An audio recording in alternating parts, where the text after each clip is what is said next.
The county lawman's boots hit the porch like a death sentence. "These children aren't yours, Bennett. 10 days, then they go to the state orphanage." Anneth Coyle's chalk snapped in her fist. 4 pairs of eyes turned toward her, terrified, pleading.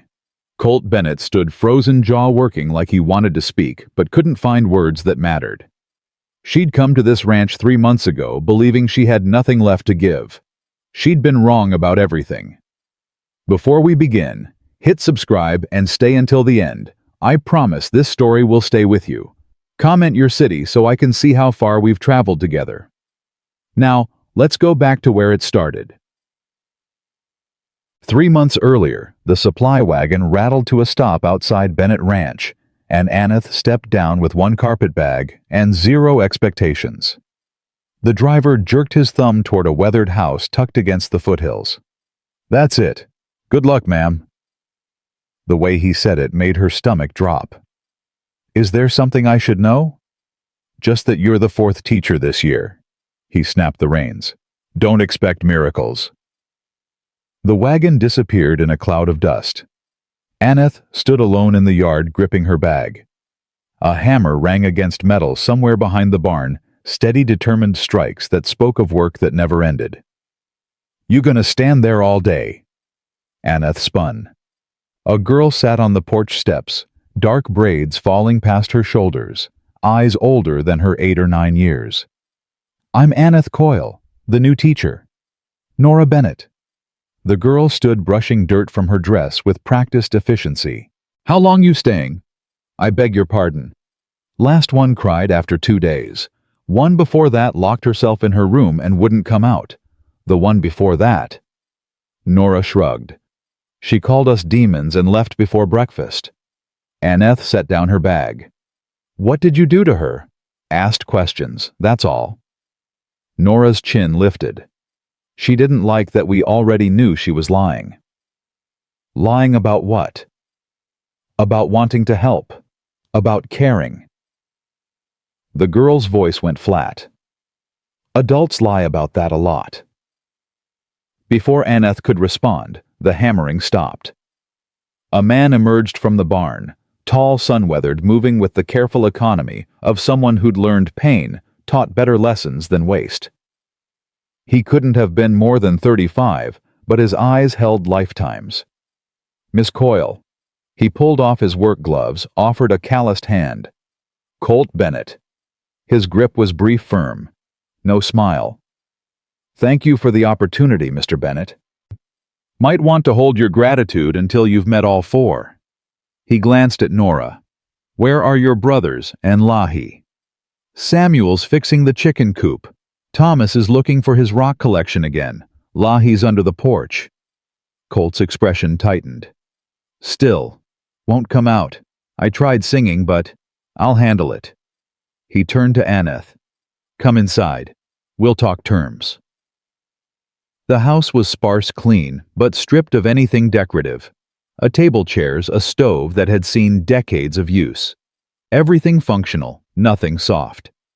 Colt poured coffee without asking if she wanted any. "Pays room and board plus $15 a month. You teach reading, writing, arithmetic. Nothing fancy." "What happened to the previous teachers?" "They wanted different children." He set the cup in front of her. "These kids have been through hell, Miss Coyle. They don't trust easy, and they don't perform like trained animals. If that's a problem, better to know now." Anneth wrapped her hands around the hot cup. "Tell me about them." "Samuel's 10. Lost his parents in a fire, watched it happen. Thomas is 6, been passed around since he was born. Nobody wanted him." Colt's jaw worked. Nora's mother gave her up when her father drank himself to death. Said she couldn't look at the girl without seeing him. And Lahi, the one under the porch, she's 4. Her people died crossing the mountains last winter. She was the only survivor. He met Anneth's eyes. She hasn't spoken since, just screams at night sometimes. The coffee burned Anneth's throat. "You took them all in."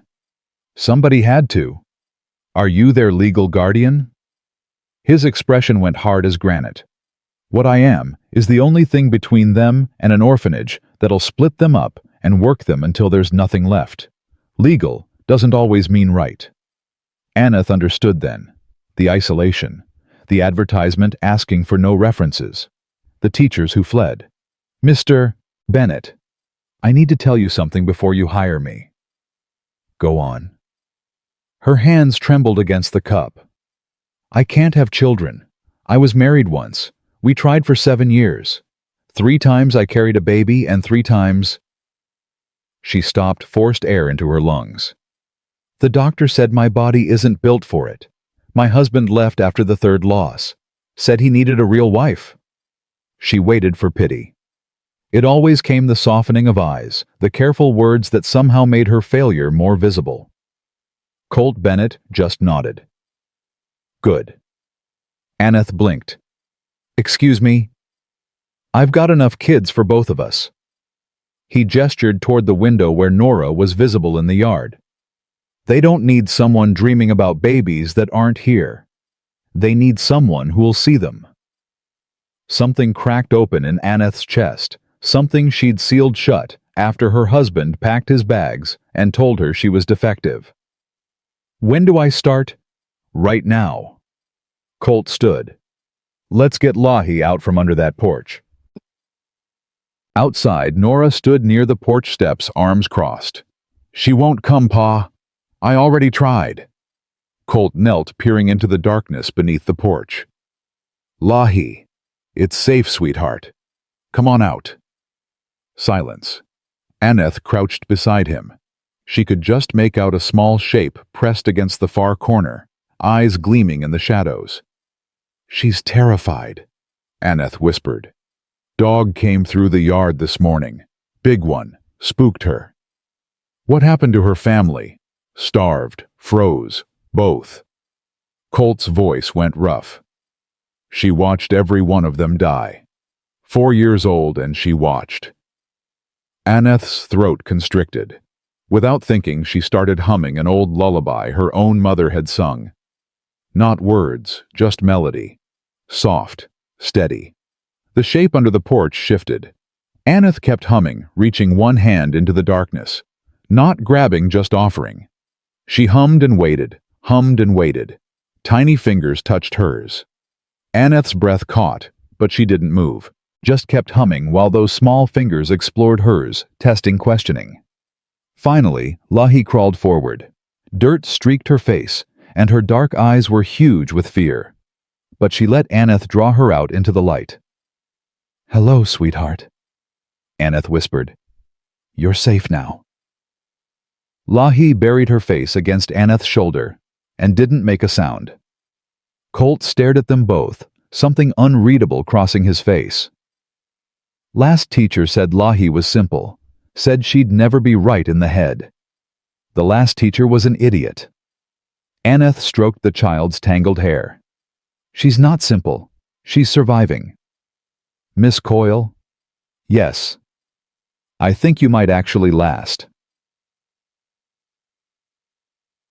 That first day blurred past. Anneth met Samuel defiant and testing, watching her with eyes that had seen adults fail too many times. Thomas showed her his rock collection with desperate pride, like he expected her to dismiss it. Nora tried to mother everyone while pretending she didn't need mothering herself. And Lahi stayed silent, but she watched. Always watching. By evening, Anneth's head pounded, and her voice was raw. Colt showed her to a small room off the kitchen, a bed, a basin, a window facing east. It's not much, he said. It's perfect. He lingered in the doorway. Miss Coyle. Thank you, for Lahi, for all of it. We're barely started, Mr. Bennett. Still, thank you. After he left, Anneth unpacked her few belongings. 3 dresses, a book of poetry, a photograph of her ex-husband. She shoved it face down in the drawer and slammed it shut. A knock. Nora appeared with a folded quilt. Pa said you might need this. Nights get cold. That's kind. Thank you. Nora shifted her weight. Can I ask you something? Of course. Are you going to try to make us call you Mama? Pain lanced through Anneth's chest. No, sweetheart. I'm your teacher. Good. But disappointment flickered across Nora's face before she hid it. "'Cause we don't need a mama. We got Pa." After the girl left, Anneth sat on the bed holding the worn quilt. Someone had mended it with small, patient stitches. Someone had cared. She pressed her face into the fabric and let herself cry, not from grief this time, but from something more dangerous. Hope. Morning came fast. Anneth woke to voices arguing about chicken-feeding duties and boots stomping across the porch. She dressed quickly and emerged to find controlled chaos. Colt stood at the stove, flipping flapjacks while simultaneously refereeing Samuel and Thomas. "Both of you together. Problem solved." He glanced at Anneth. "Coffee's hot. Cups are there." "Thank you." She poured one, noting how Lahi clung to Nora's skirt thumb in her mouth. "Does she ever eat with you?" "When she feels safe enough. Some days yes, some days no." Colt plated the flapjacks. "We don't force it." After breakfast, he showed her the schoolroom, a corner of the main room, with a slate board and 3 small slates for the children. "I need to check fences. Back by supper." He paused, hat in hand. "Samuel will test you. Don't let him." "I can handle a 10-year-old boy, Mr. Bennett." "Can you handle a 10-year-old boy who watched his parents burn alive?" The question hung between them. Anneth straightened her spine. "Yes, I can." Colt studied her face, then nodded. "I believe you." After he left, Anneth faced her students. Samuel sat with arms crossed, defiant. Thomas fidgeted with a piece of string. Nora watched her, carefully protective of silent Lahi. "Before lessons, I want to know what each of you loves." Silence. "I'll start. I love thunderstorms, the way they smell the electricity in the air. And I love strawberries, even though they make my tongue itch." She smiled. "Thomas." The 6-year-old raised his hand like she might hit him for speaking. "I like rocks, different kinds. I got 23. Geology, that's science. Excellent." She turned to Samuel. "What about you?" "Don't like nothing." "He likes Pa's stories," Nora said quietly. "About cattle drives and the war." Samuel's ears reddened. "That's different." "It's history," Anneth said. "What else?" Grudgingly, "I like knowing how things work. Why windmills pump water, how guns fire. Engineering, mathematics." Anneth knelt by Lahi. "And you, little one, what makes you happy?" The child pressed her face into Nora's dress. "She likes flowers," Nora offered, "and birds." "Then we'll learn about all those things." Anneth stood. "Here's what we're doing every day, reading, writing, arithmetic. But we'll use what you love to teach it. Thomas, we'll read about rocks and minerals. Samuel will calculate trajectories and distances. Nora will study plants and healing. Lahi will learn every flower and bird in Wyoming." Samuel squinted at her. "That's actually not terrible." "High praise. Let's begin." She'd expected resistance. What she got was warfare. Samuel refused to pick up his slate. "Women can't teach mathematics. My real teacher said so." "Your real teacher was wrong."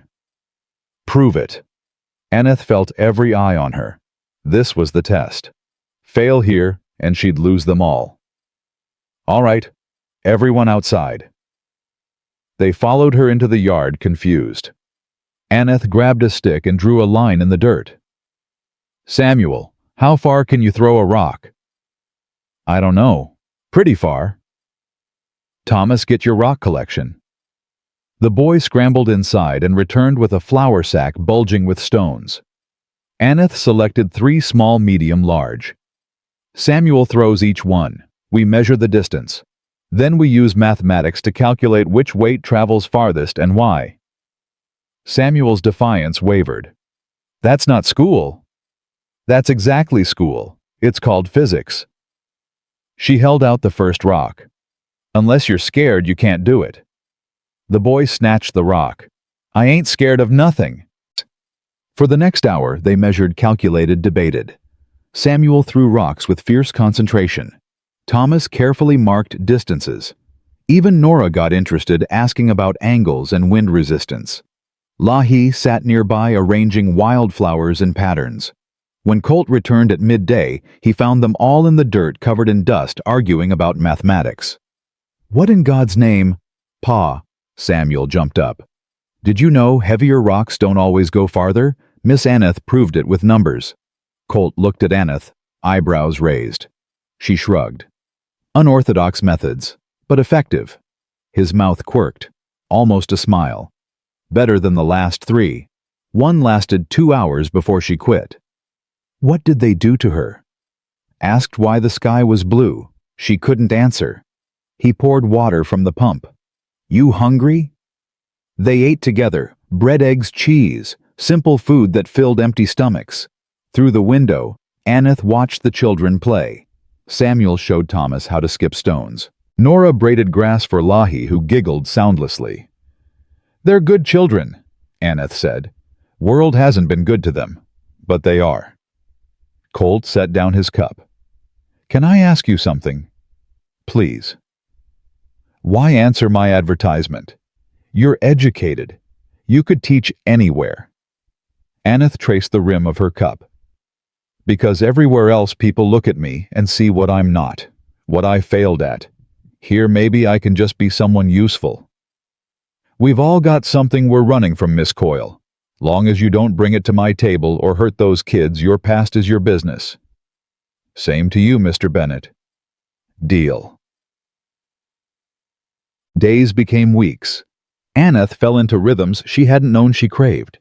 Mornings lessons that sprawled from the schoolroom to the yard, to wherever curiosity led them. Afternoons chores. Anneth learned to knead bread, mend clothes, tend the garden. Her hands, soft from years of town teaching, grew calloused. Evenings lamplight, while Colt repaired tack, and the children played quiet games before bed. She learned things nobody had told her. Samuel had nightmares about fire every single night. Woke up screaming sometimes. Thomas hoarded food in his pockets because he'd once gone 3 days without eating.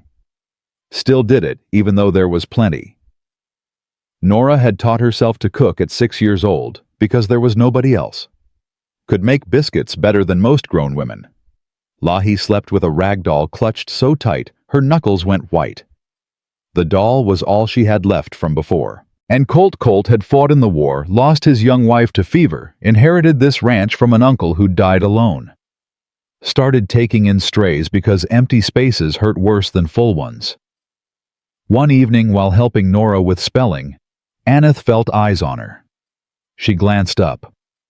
Colt watched from across the room, not staring, just observing. "Something wrong, Mr. Bennett?" "No. You're just good with them. Natural." Heat crept up her neck. "They make it easy." "They make it hell for most people." He stood stretching. "You're different." Before she could respond, Thomas called out, "Miss Anneth, how do you spell constellation?" The moment passed. But something had shifted. She felt it in small things, the way Colt started leaving firewood by her door without being asked. The way he'd pour her coffee before she reached for the pot. The way his gaze lingered half a second longer than necessary. It terrified her. 3 weeks in, everything shattered. Anneth was inside teaching fractions when the scream came. She ran. They all ran. Nora lay in the dirt by the corral, her arm bent wrong, horribly wrong, and her face white as death. "Don't move, sweetheart, don't move." Anneth dropped to her knees, hands shaking. Clean break, she thought distantly. Clean, but bad. Colt appeared face drained of color. "God, Nora, I'm sorry. The fence post split. I should have. Pa, it hurts." Tears streamed down the girl's face. "I know, baby. I know." He looked at Anneth, and for the first time she saw him truly afraid. "What do we do?" "Set it. Now. Before swelling starts." Anneth met his eyes. "I need you to hold her completely still." "Can you do that?" "Yes." Samuel, 2 straight pieces of wood this long. Thomas, torn cloth strips. "Go." The boys ran. Anneth cupped Nora's face. "This will hurt. I won't lie. But I need you brave for 2 more minutes. Can you—" Nora nodded, sobbing. Anneth had watched a doctor set her brother's arm once years ago. Memorized every movement because that's what her mind did, collected and stored information she might never need. She needed it now. The boys returned. Anneth positioned herself, hands on Nora's forearm. Colt held the girl's shoulders, his face stricken. "On 3. 1. She pulled. Didn't wait for 3. Pulled hard and fast, and the bone slid back into alignment with a sound that made her stomach turn. Nora's scream could have shattered glass. But the bone was set. Anneth wrapped it tight, splinted it, tied everything off with shaking hands. When she finished, Nora sagged against Colt's chest, whimpering. "You were so brave," Anneth whispered, smoothing the girl's hair. "So incredibly brave." Samuel stood frozen, face wet with tears he was trying to hide. Thomas had thrown up in the dirt. Lahi clutched her rag doll. Silent tears streaming. Colt looked at Anneth over Nora's head. Gratitude, respect, and something deeper neither was ready to name. "Thank you," he said hoarsely. "Let's get her inside."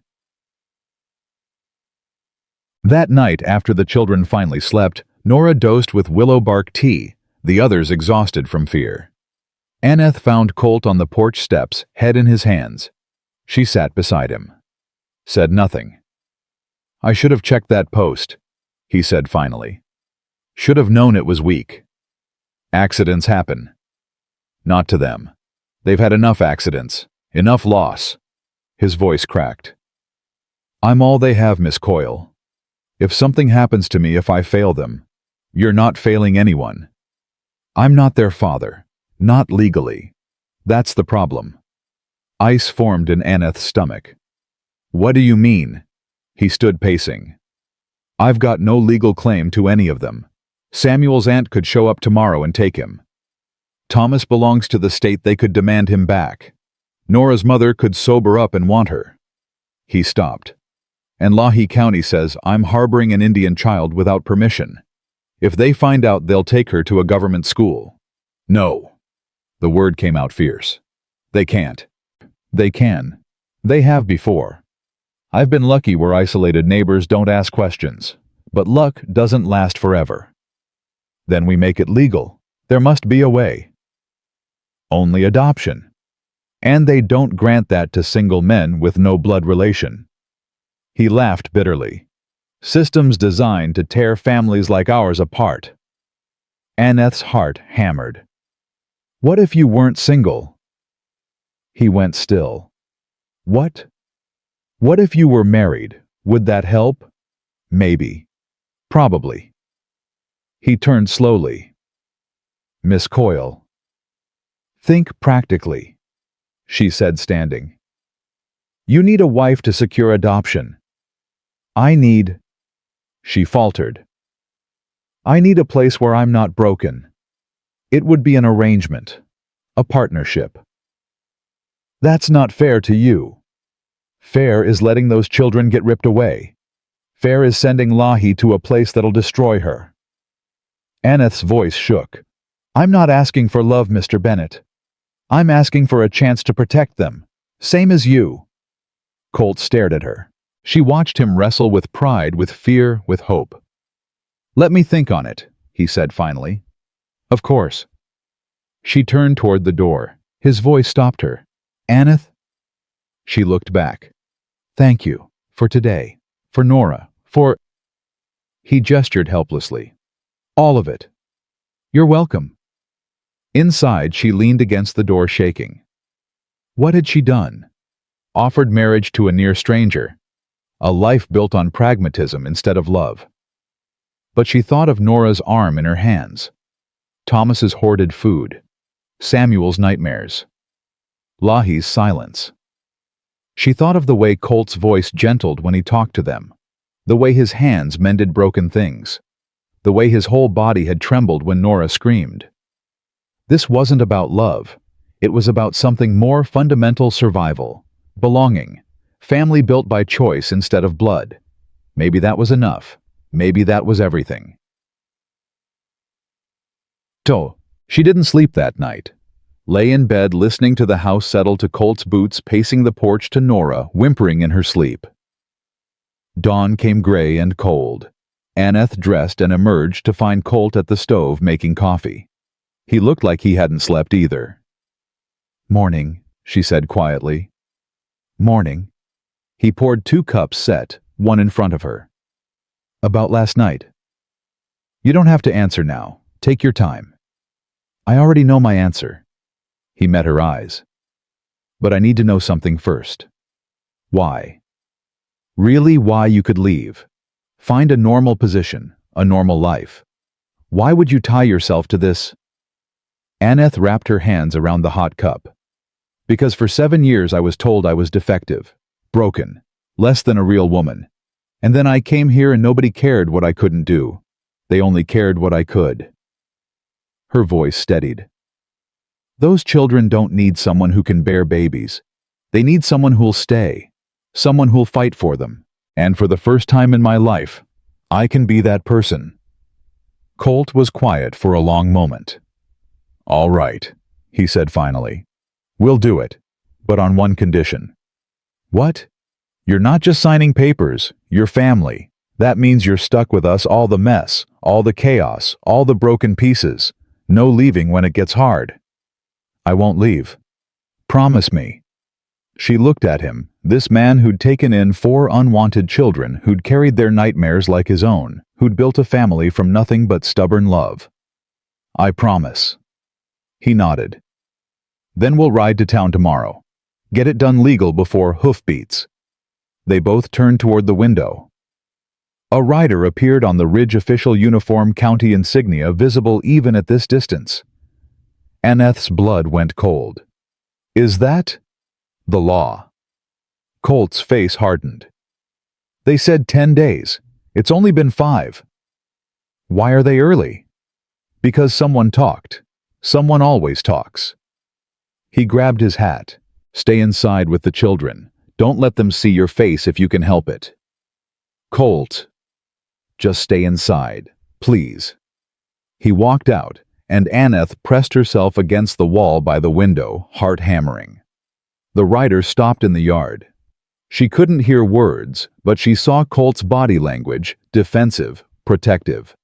Saw him gesture toward the house. Saw the lawman shake his head, pull out papers. Behind her, small feet padded across the floor. "Miss Anneth," Samuel's voice rough with sleep. "What's happening?" She turned. All 4 children stood there. Samuel defiant. Thomas scared, Nora cradling her splinted arm, Lahi clutching her doll. "Nothing, sweetheart. Just a visitor." "That's the county man." Samuel's voice went flat. "He's come to take us away, hasn't he?" "No." Anneth knelt, gathering them close. "No, I won't let that happen." "You can't stop it. Nobody can." Samuel's eyes filled with tears he refused to shed. "We always get taken away. That's what happens to kids like us. Not this time." "You don't know that." "I do." Anneth gripped his shoulders. "Because this time, you've got me. And I don't quit. Do you understand? I don't give up, and I don't let go." Through the window, she watched Colt arguing with the lawman. Watched him point toward the house again. Watched the lawman shake his head firm. Then Colt turned. Their eyes met across the distance. And Anneth saw it in his face, the same thing she felt. This family was worth fighting for. Whatever came next, they'd face it together. The lawman remounted his horse and rode away. Colt stood in the yard, papers in his hand, shoulders bowed. Then he straightened, turned toward the house, started walking, and Anneth knew somehow, she knew everything was about to change. Colt walked back toward the house with those papers clutched in his fist like they might burn through his skin. Anneth met him at the door, children clustered behind her like she could shield them from whatever news he carried. "What did he say?" Colt didn't answer right away, just looked at the four faces peering around Anneth's skirt, and his jaw worked like he was chewing words too bitter to swallow. Inside, all of you. They gathered around the kitchen table. Colt spread the papers out, smoothing creases with hands that shook just slightly. Anneth had never seen him shake before.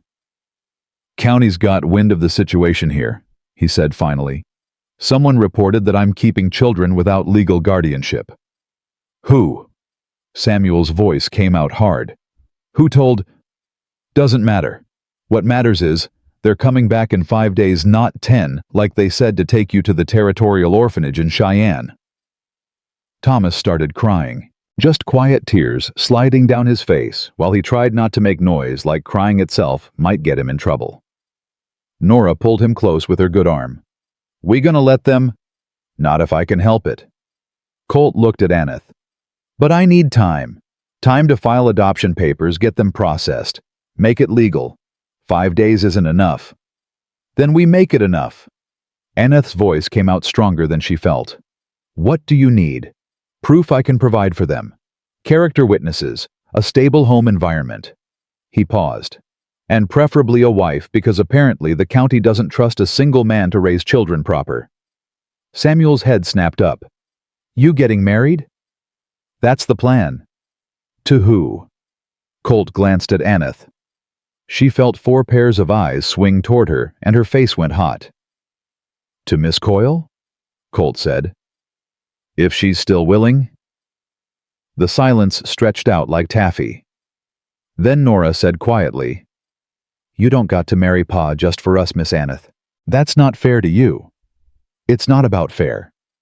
Anneth knelt beside the girl's chair. It's about what's right. And fighting for this family is the rightest thing I've done in years. But you don't even love him. Samuel crossed his arms. People are supposed to love each other when they get married. There's different kinds of love, Anneth said carefully. There's the lightning strike kind that happens fast and burns hot. And there's the kind that grows slow, built on respect and shared purpose. Your Pa and I were choosing each other. That's worth something. Lahi had been silent through all of it, but now she moved. Walked right up to Anneth and pressed her small body against Anneth's side. Didn't say anything, just held on. Anneth's throat closed up. She wrapped an arm around the child and looked at Colt over Lahi's dark hair. We ride to town today, she said. Get married today. File the papers today. Don't give them time to stop us. Town's 4 hours there and back. We'd need a witness, someone to watch the children while we're gone. Anneth stood. What about your nearest neighbor? Can we trust them? Martha Henderson lives 2 miles west. She's good people. Colt grabbed his hat. I'll ride over, ask her to come sit with the kids. We leave in an hour. After he left, Anneth turned to face 4 worried faces. Listen to me, all of you. This changes nothing about who we are. Mr. Bennett and I getting married is just paper. Just making legal what's already true, that you're our family and nobody's taking you away. But what if it doesn't work? Thomas whispered. What if they take us anyway?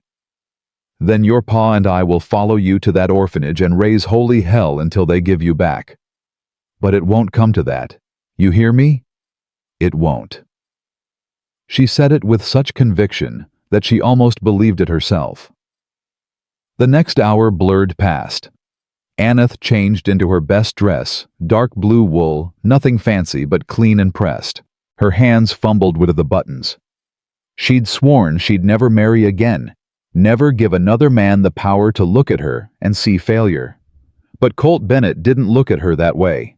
Never had. When she emerged, Nora was waiting with a handful of wildflowers. For your hair, the girl said shyly. Brides are supposed to have flowers. Anneth's eyes stung. Thank you, sweetheart. Nora tucked the flowers into Anneth's braid with careful fingers. You're gonna be our ma now. For real. I'm going to be whatever you need me to be. I need you to not leave. Nora's voice dropped to almost nothing. Everyone leaves. Anneth cupped the girl's face. I'm not everyone, and I made your pa a promise. I'm keeping it. Martha Henderson arrived, a weathered woman in her 50s with kind eyes and no-nonsense energy. She took one look at the situation and nodded. Go on then. I'll keep these hooligans fed and out of trouble. Thank you, Martha. Colt was already saddling 2 horses. There's bread and ham in the cold box. If anything happens, nothing's gonna happen except you're gonna get hitched and come back married. Now get.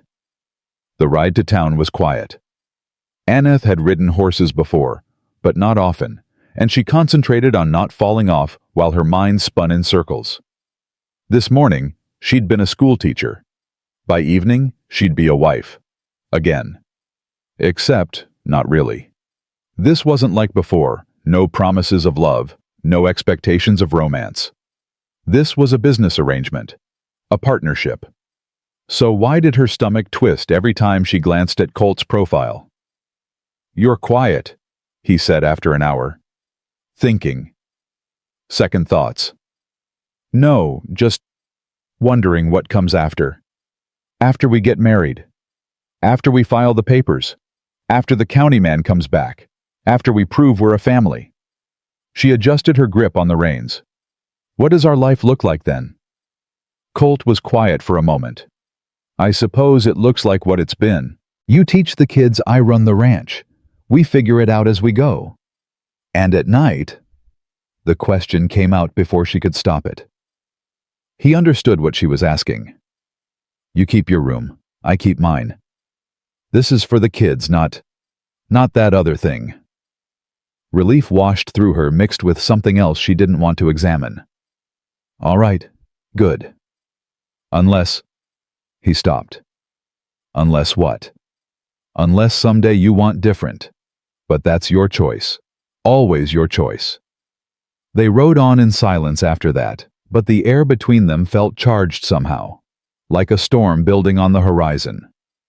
Town appeared, finally, a handful of buildings clustered around a main street. The courthouse sat at one end, weathered brick with white trim. Colt tied the horses and offered Anneth his arm. Ready? No. Yes. Inside, a clerk looked up from his paperwork with bored eyes. Help you. Need a marriage license, Colt said, and someone to perform the ceremony. The clerk's eyebrows rose. Today? Right now? Well? The man shuffled papers. License costs $2. Judge Morrison can marry you if he's not busy. That's another $1 for his time. He squinted at them. You two sure about this? Seems rushed. We're sure, Anneth said firmly. All right then. Fill these out. He pushed papers across the counter. Names, ages, previous marriages, if any. Witness signatures, you got witnesses. Can you witness? Colt asked. I suppose. Let me get Morrison. They filled out the papers. Anneth's hand cramping around the pen as she wrote her name, her age, her previous marriage status. Widow, she wrote because that's what she'd told people. Easier than explaining abandonment. Beside her, Colt wrote carefully, tongue between his teeth, like a schoolboy concentrating. His previous marriage line said widower. Wife died of fever 1881.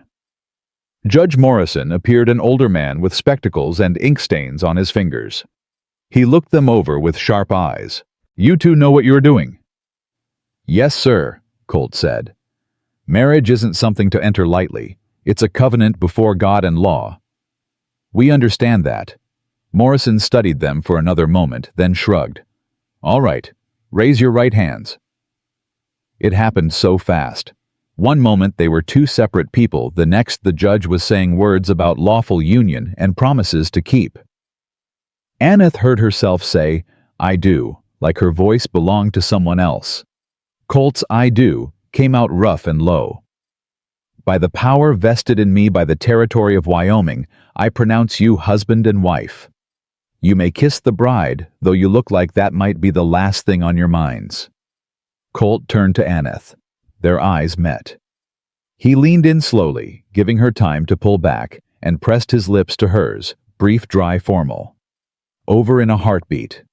But her heart wasn't beating normally. It hammered against her ribs like it was trying to escape.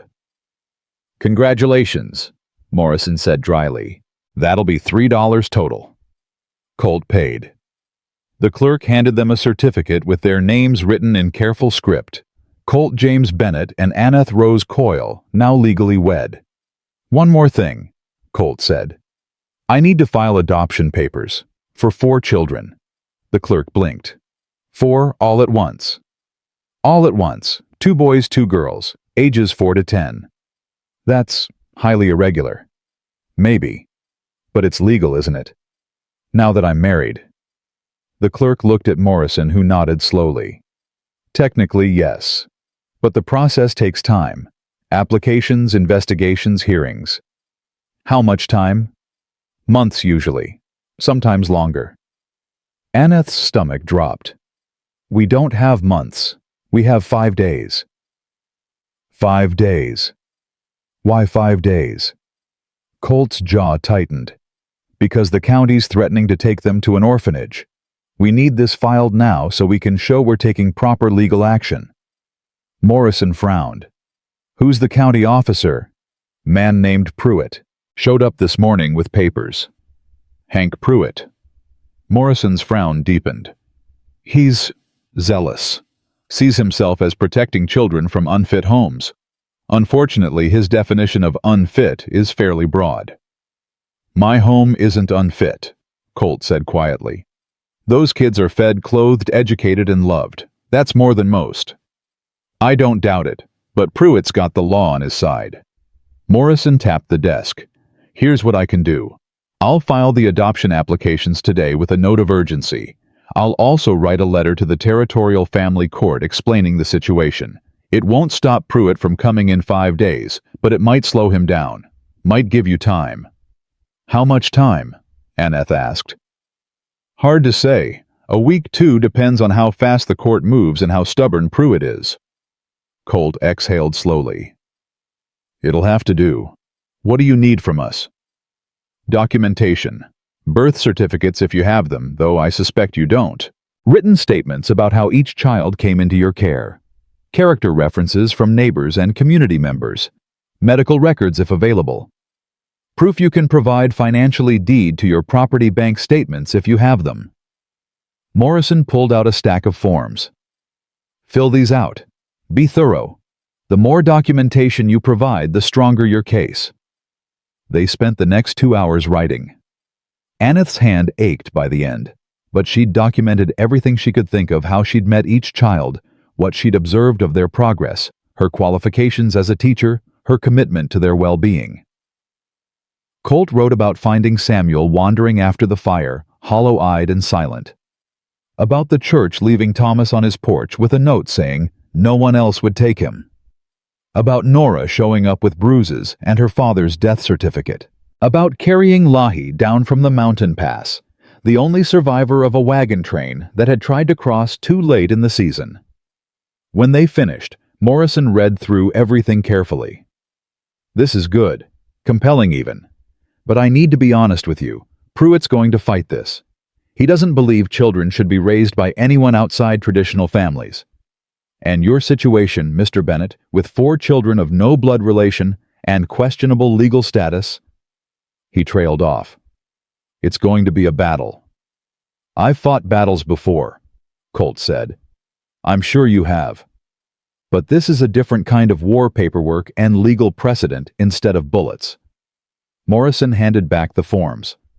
"I'll file these today. Get me those character references as fast as you can, and pray the judge assigned to your case has more heart than Pruitt does." Outside, the sun had moved across the sky. They'd been in that courthouse for nearly 3 hours. Anneth felt wrung out, exhausted in a way that had nothing to do with physical tiredness. "We should get back," Colt said. "Martha'll be wondering." "Wait." Anneth touched his arm. "Can we talk for a minute?" They walked to the edge of town where the buildings gave way to scrubland. Wind whispered through the grass, and somewhere a hawk cried. "What is it?" Colt asked. "I need to know you understand what I'm risking." Anneth kept her eyes on the horizon. If this goes wrong, if they take the children anyway, I'll be legally bound to you. A wife with no children and no way out. That's what happened before, and it destroyed me. I know. Do you really?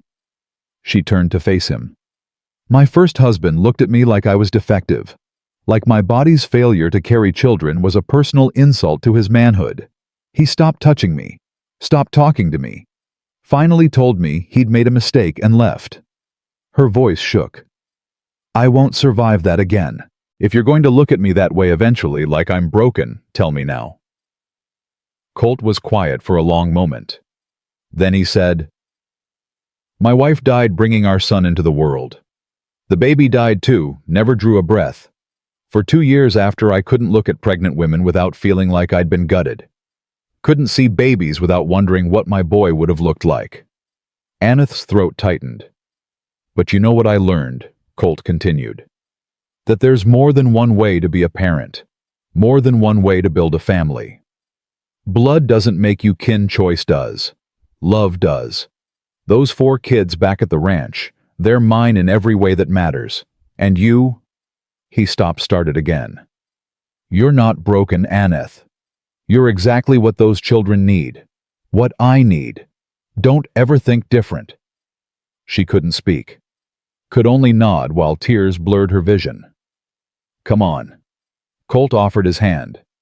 Let's go home. Home. The word settled into her chest like a key finding its lock. They rode back as the sun sank toward the mountains, painting the sky in shades of orange and gold. Anneth's body ached from hours in the saddle, but her mind felt oddly clear. She'd just married a man she barely knew. She'd signed papers that might change nothing or everything.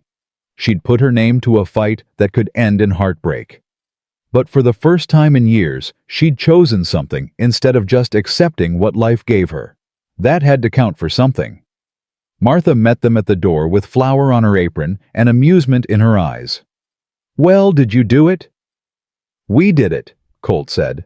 About damn time. Those kids have been on pins and needles all afternoon. She untied her apron. They're fed.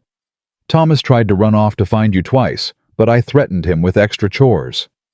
Lahi actually said 3 words, Where's Miss Anneth? So that's progress. Nora's arm's doing fine, and Samuel only picked 1 fight with his brother. Thank you, Martha.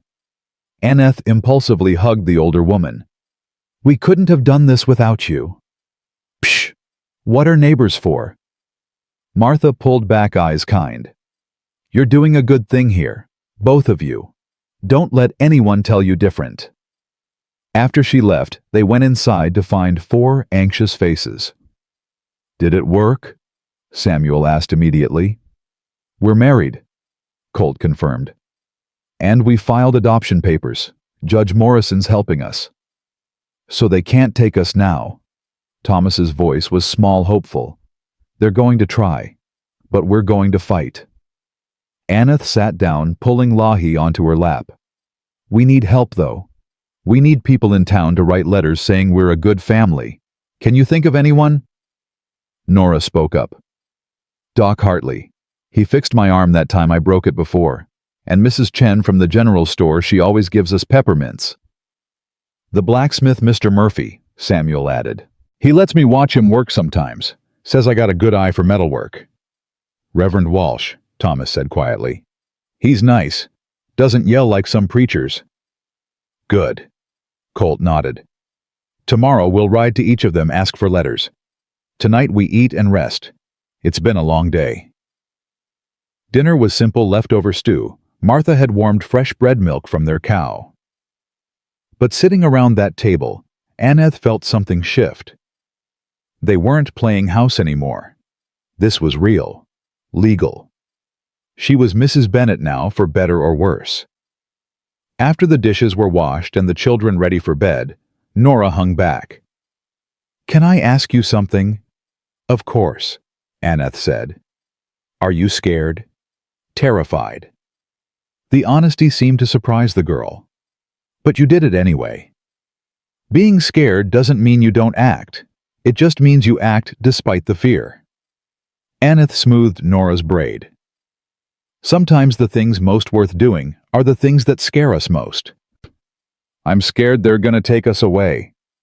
I know, sweetheart. But you'll fight for us. You promise. With everything I have. Nora nodded slowly, then surprised Anneth by wrapping both arms around her waist and holding tight. I'm glad Pa married you, even if it wasn't for love. After the girl went to bed, Anneth found Colt outside, checking the animals one last time. He looked up when she approached. Kids settled? Finally. Nora asked if I was scared. What did you tell her? The truth. That I'm terrified but doing it anyway. Anneth leaned against the fence. Colt, what happens if we lose? If Pruitt takes them despite everything? Then we don't stop fighting. We follow them to Cheyenne. We petition every judge in the territory. We make so much noise. They have no choice but to listen. His voice was steel wrapped in velvet. I didn't survive a war to give up on 4 kids who need me. Who need us? Us, Anneth repeated softly. That's going to take some getting used to. Yeah. He glanced at her. You all right about today? I'm not sure what I am. Everything happened so fast. Regrets? No, just adjusting. She turned to face him fully. We should probably discuss living arrangements. You said I'd keep my room, but people will notice if we don't share space sometimes. Small towns talk. You're right. We'll need to be careful. He thought for a moment. Your room's close to the children's. Makes sense you'd stay there so you can hear if they need something at night. But maybe we move some of my things in there just for show. A shirt hanging on the door, shaving gear on the dresser. And where will you actually sleep? Barn has a decent loft. I've slept there before when I needed space. I don't want to drive you out of your own house. You're not. I'm choosing this. We both are. His eyes held hers. Anneth, this marriage is real in the ways that matter: partnership, commitment, protection. The rest, we'll figure out as we go. No pressure, no expectations. You're a good man, Colt Bennett. I'm trying to be. They stood there in the darkness, 2 people bound by paper and purpose, and Anneth wondered if this strange arrangement might become something more. Someday. Maybe. But for now, it was enough that they stood together. The next morning started before dawn. Colt wanted to visit every potential character witness before Pruitt could poison the well. They split up. Colt taking Samuel to visit the blacksmith, and Doc Hartley Anneth taking Nora and Thomas to the general store and church. Lahi stayed with Martha again, who didn't seem to mind playing grandmother. Mrs. Chen at the general store listened to Anneth's explanation with thoughtful eyes. You need letter for county about children. Yes, saying we provide a good home for them. Mrs. Chen nodded firmly. I write letter. Those children always polite, always grateful. Mr. Bennett good man. He pay his debts, he help others. You tell county they are wrong to take children from good home. Thank you so much. At the church, Reverend Walsh was equally supportive. I've watched Colt Bennett raise those children for the better part of a year now. He brings them to service when he can, teaches them right from wrong, gives them stability. If the county wants to tear that family apart, they'll have to explain themselves to a higher authority than me, and I don't mean the territorial government. By afternoon, they'd collected 5 letters and promises of 3 more. It wasn't much, but it was something. Evidence that they weren't alone in this fight. That evening, Anneth helped Nora and Lahi prepare dinner, while the boys did evening chores with Colt. The domesticity of it struck her peeling potatoes while Nora chattered about a bird she'd seen Lahi humming tunelessly as she set the table.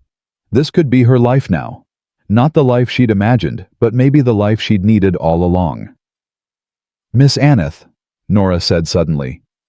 Should we call you Ma now, since you're married to Pa? Anneth's hands stilled. What do you want to call me? I don't know. Miss Anneth feels wrong now, but Ma feels... The girl trailed off.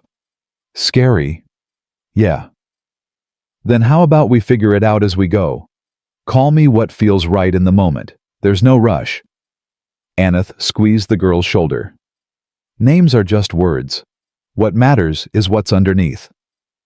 3 days passed in a blur of chores, lessons, and anxious waiting. Anneth taught mathematics using measurements for a new chicken coop. Samuel grudgingly admitted her teaching methods weren't terrible. Thomas showed her his complete rock collection, now 27 specimens, with passionate explanations of each one's geological significance. Lahi spoke more often simple words, but words nonetheless, and Colt watched it all with something like wonder in his eyes. On the 4th day, Anneth was hanging laundry when she noticed him leaning against the barn just observing. She walked over. Something on your mind? Just thinking how different it is now, having you here. Different good or different bad? Different good. The kids laugh more. They're not as guarded. He paused. Neither am I suppose. You were guarded when I arrived. I've been guarded since Emily died. Easier to keep people at arm's length than risk losing them. His voice went quiet. But you didn't give me that option. You just showed up and fit yourself into our lives like you'd always belonged. Anneth's heart squeezed. Colt, tomorrow's day 5. Pruitt's coming. The reminder hit like cold water. She'd almost let herself forget. Are we ready? She asked. As ready as we'll ever be. Got the letters, got the filed adoption papers, got Morrison's letter to the territorial court. Now we wait and see if it's enough. That night, none of them slept well. Anneth heard Samuel crying out from nightmares twice. She heard Colt's boots pacing the porch until nearly 3 in the morning. She lay awake herself, staring at the ceiling, mentally rehearsing arguments and pleas. Dawn came too fast. They ate breakfast in near silence.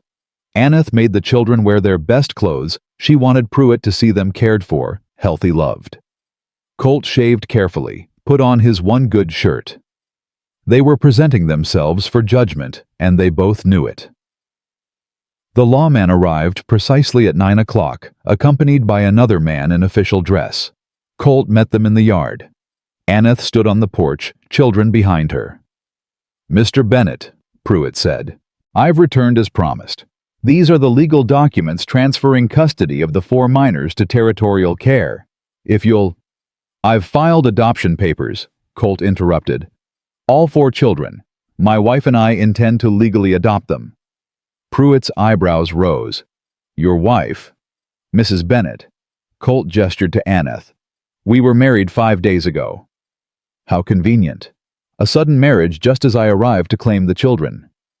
Nothing sudden about it, Anneth said, stepping forward. We've been planning this for weeks. Ask anyone in town.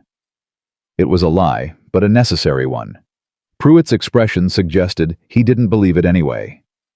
Be that as it may, adoption proceedings take months. These children need immediate placement. They have immediate placement. They're home. Colt's voice hardened. And we have support from the community character references from the town doctor, the Reverend local merchants.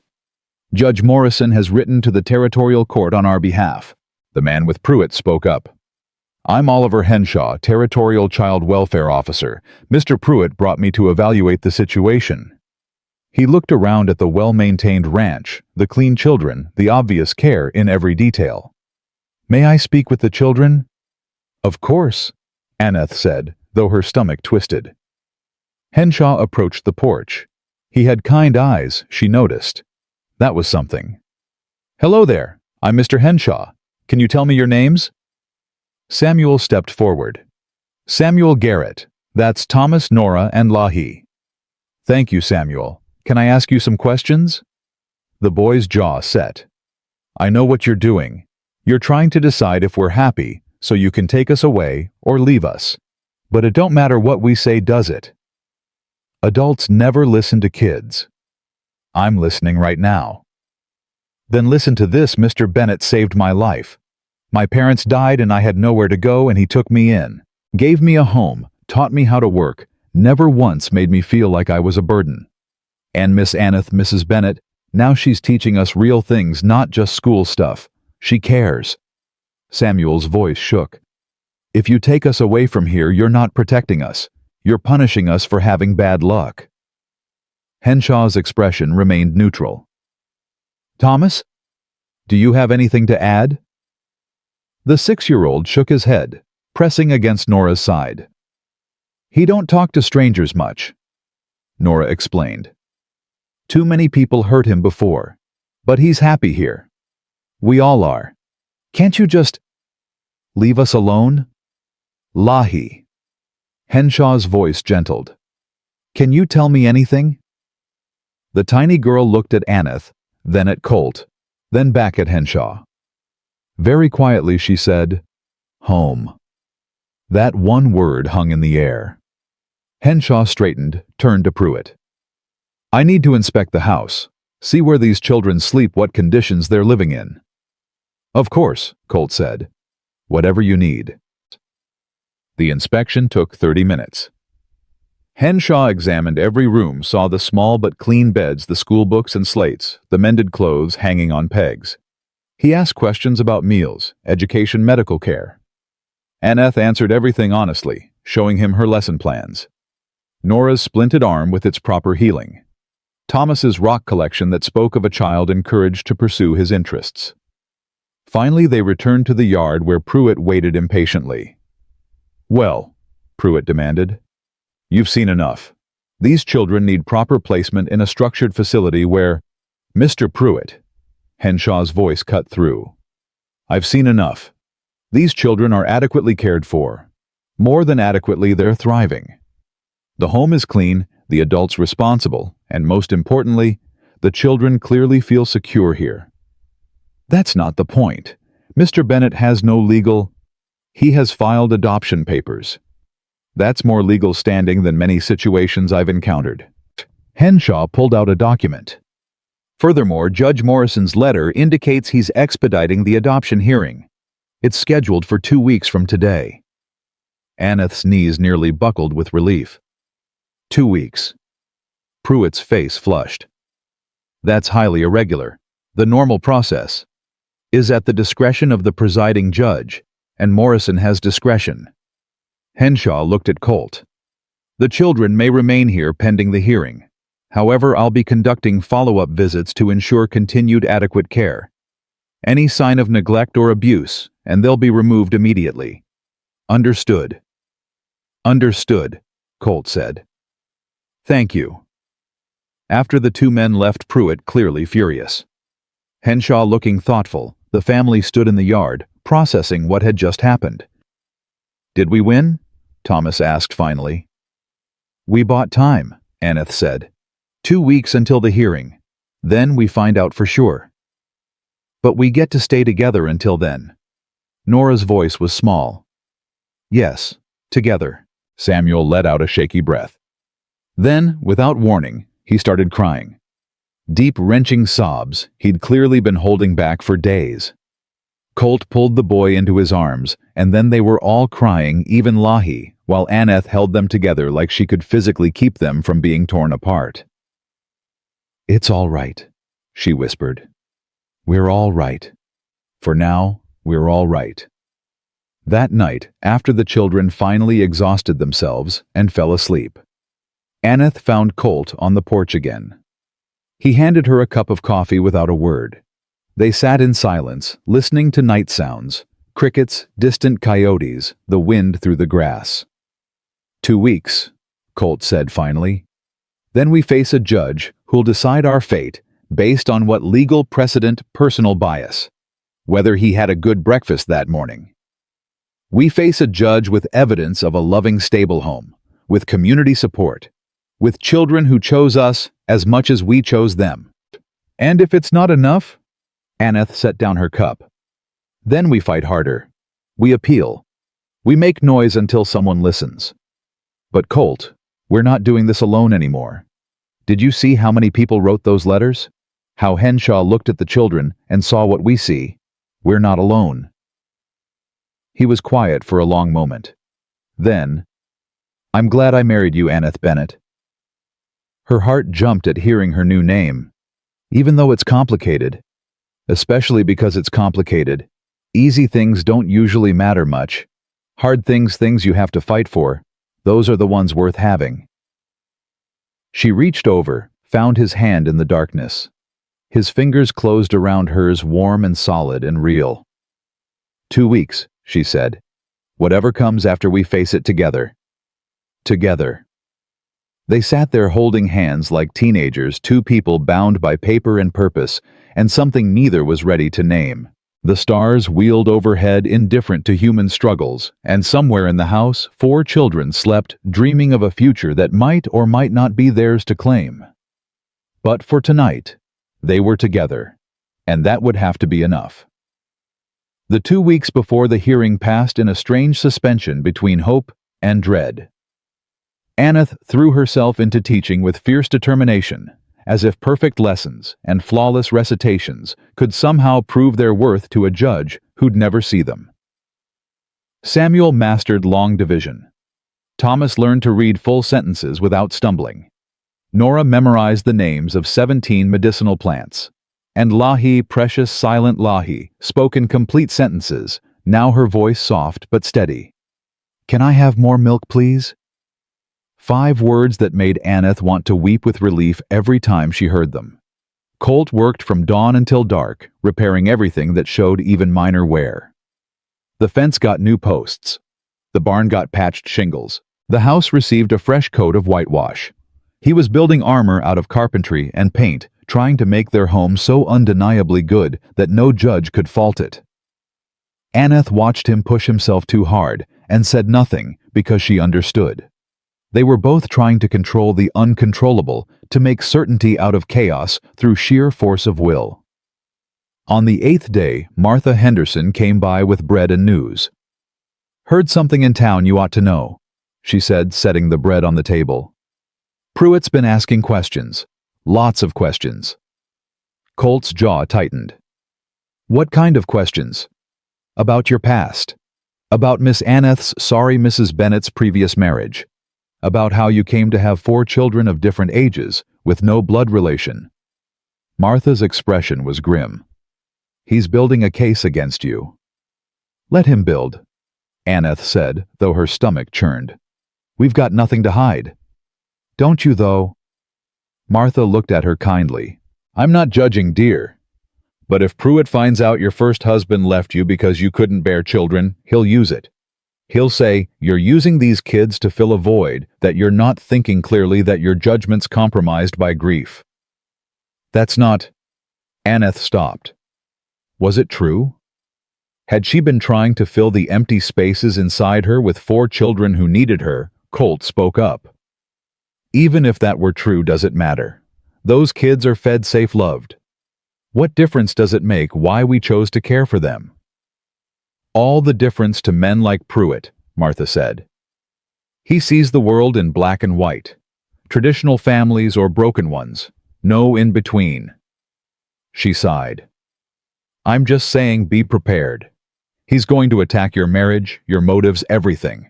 And he's good at it."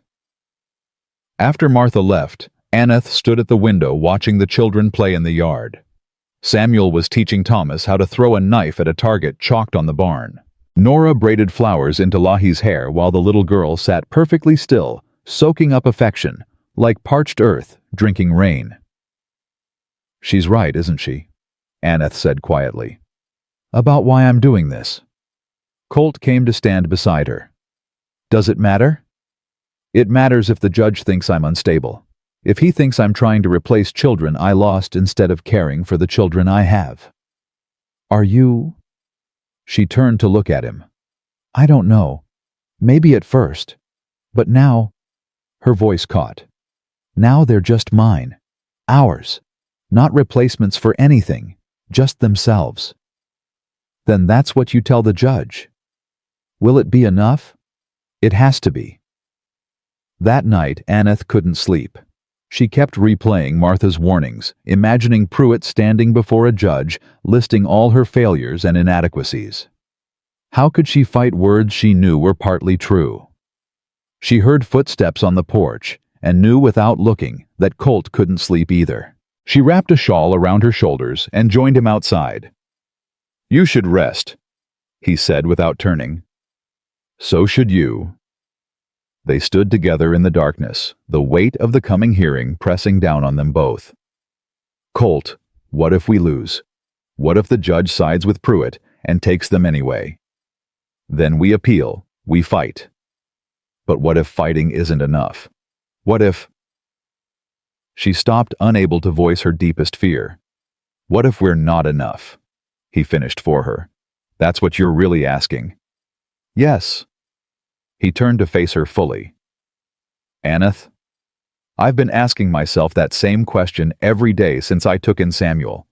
Whether I was enough.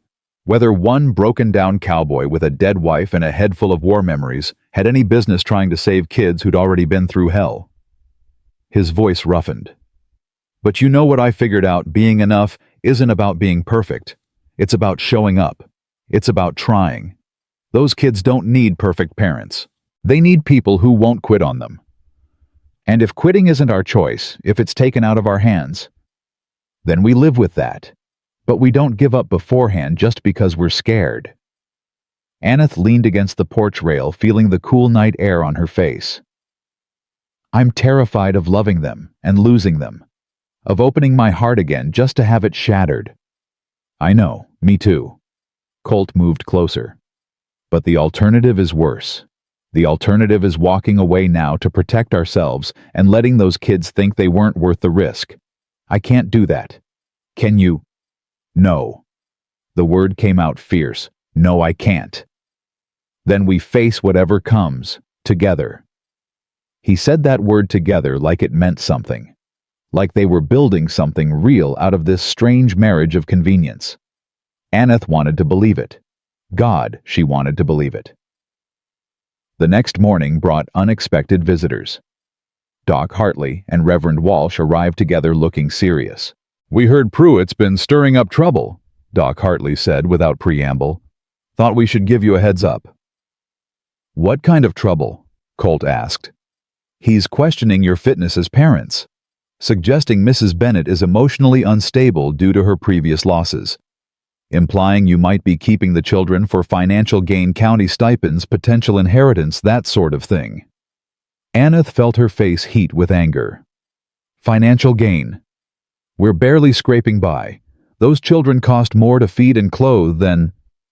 We know that, Reverend Walsh interrupted gently. Everyone who knows you knows that. But Pruitt's good at planting seeds of doubt.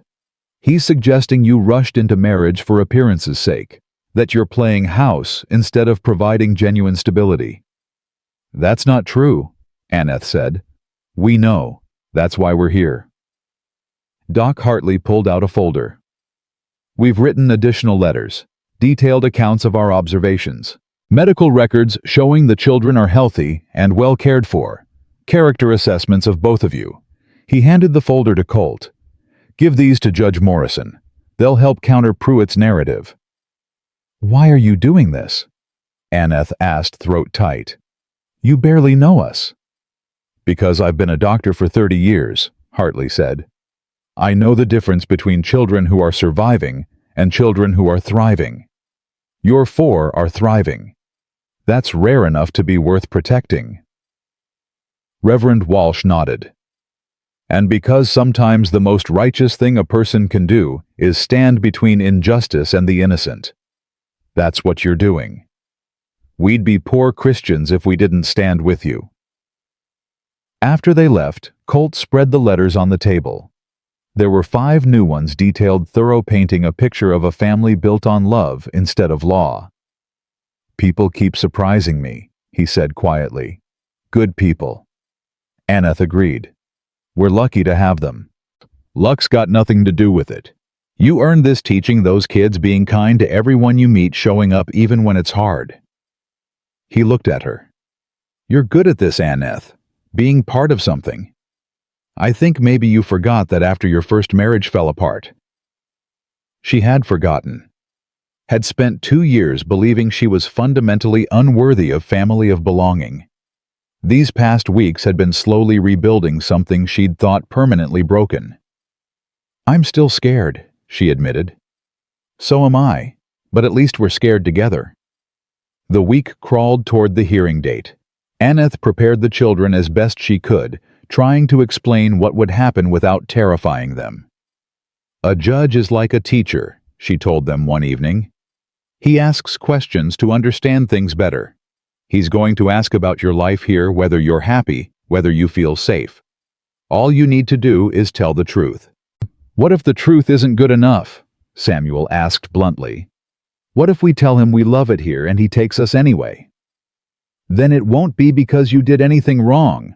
Sometimes adults make decisions kids have no control over. That's not fair, but it's true." "So we're helpless," Samuel said bitterly. "Just like always." "No." Colt knelt in front of the boy. "You're not helpless.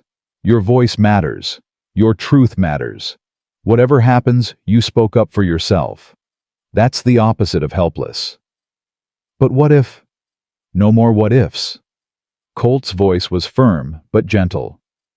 "We've done everything we can. The rest is up to the judge and God, and worrying ourselves sick won't change either of their minds. So tonight, we eat dinner, we do our evening chores, we go to bed.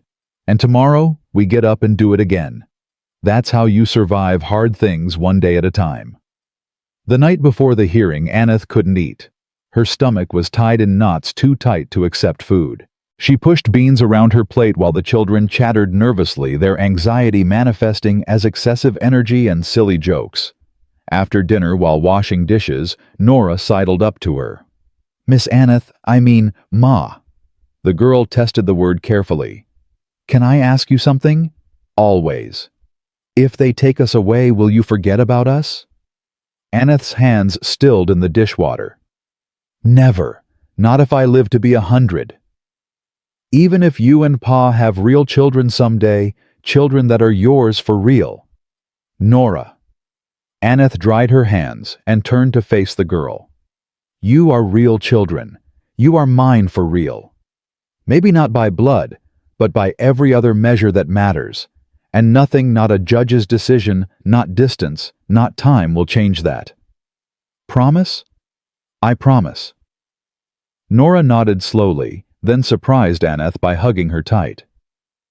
"I love you, Ma. I don't think I ever said that out loud before." Anneth's vision blurred. "I love you too, sweetheart, so much." That night she checked on each child before bed. Samuel pretended to be asleep, but she saw his eyes glistening in the darkness. Thomas clutched his favorite rock, a piece of quartz he'd found by the creek. Nora held Lahi close. The two girls pressed together like they could protect each other through proximity alone.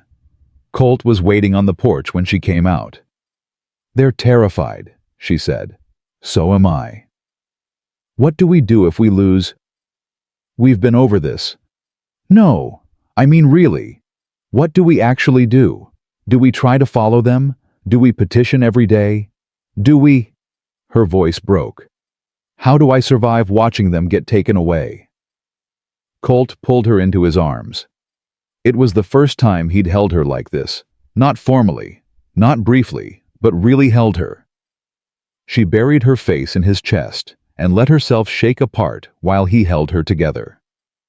"We survive because they need us to," he said into her hair. "We survive because giving up would mean Pruitt wins. We survive because love doesn't stop just because circumstances change." He pulled back to look at her face. "And Anneth, we're not losing. I won't accept any other outcome. You can't control this. Watch me." His fierce certainty should have been ridiculous. Instead, it steadied her. They stood there holding each other under the stars, drawing strength from shared determination, and Anneth thought maybe love didn't always start with lightning strikes. Maybe sometimes it started with two broken people deciding to be unbroken together. Morning came too fast and too slow simultaneously. Anneth dressed in her best clothes, the dark blue wool that had been her wedding dress now pressed and proper for court. Colt wore his good shirt again, his hair slicked back with water, looking uncomfortable but determined. The children dressed in their Sunday clothes.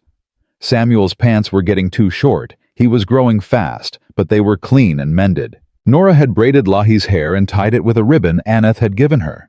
Thomas kept one hand in his pocket, clutching that piece of quartz like a talisman. They rode to town in the wagon, the journey silent, except for wheels creaking and horses' hooves on packed dirt. Anneth kept one arm around Lahi, who was pressed against her side, and held Thomas's hand with her other. Beside her, Colt drove with Samuel next to him, the boy's face set in hard lines that made him look older than 10. The courthouse looked more imposing than she remembered. People gathered outside, some she recognized, some she didn't. Martha Henderson was there along with Doc Hartley, Reverend Walsh, Mrs. Chen from the general store. Others too, neighbors, townspeople, people whose lives had brushed against theirs in small ways. "They came to support us," Colt said quietly, sounding odd. "They came to support the children," Anneth corrected. "That's what this is about." Inside the courtroom was smaller than she'd expected. Wooden benches, a judge's bench at the front windows, letting in autumn light. Pruitt was already there with another man in official dress, probably his supervisor. They looked confident, prepared. Judge Morrison entered, and everyone stood. He looked older than Anneth remembered, with white hair, and eyes that had seen everything and believed very little. "Be seated," he said. "We're here regarding the adoption petition of Colt and Anneth Bennett for 4 minor children, Samuel Garrett, Thomas Miller, Nora Brennan, and Lahi." He paused. "No surname listed." "She's too young to remember it." "Your Honor," Colt said, "I've been calling her Lahi Bennett." "Presumptuous, given you're not yet her legal guardian." Morrison shuffled papers. "Mr. Pruitt, you've filed an objection to this adoption. Present your case." Pruitt stood, radiating officious certainty.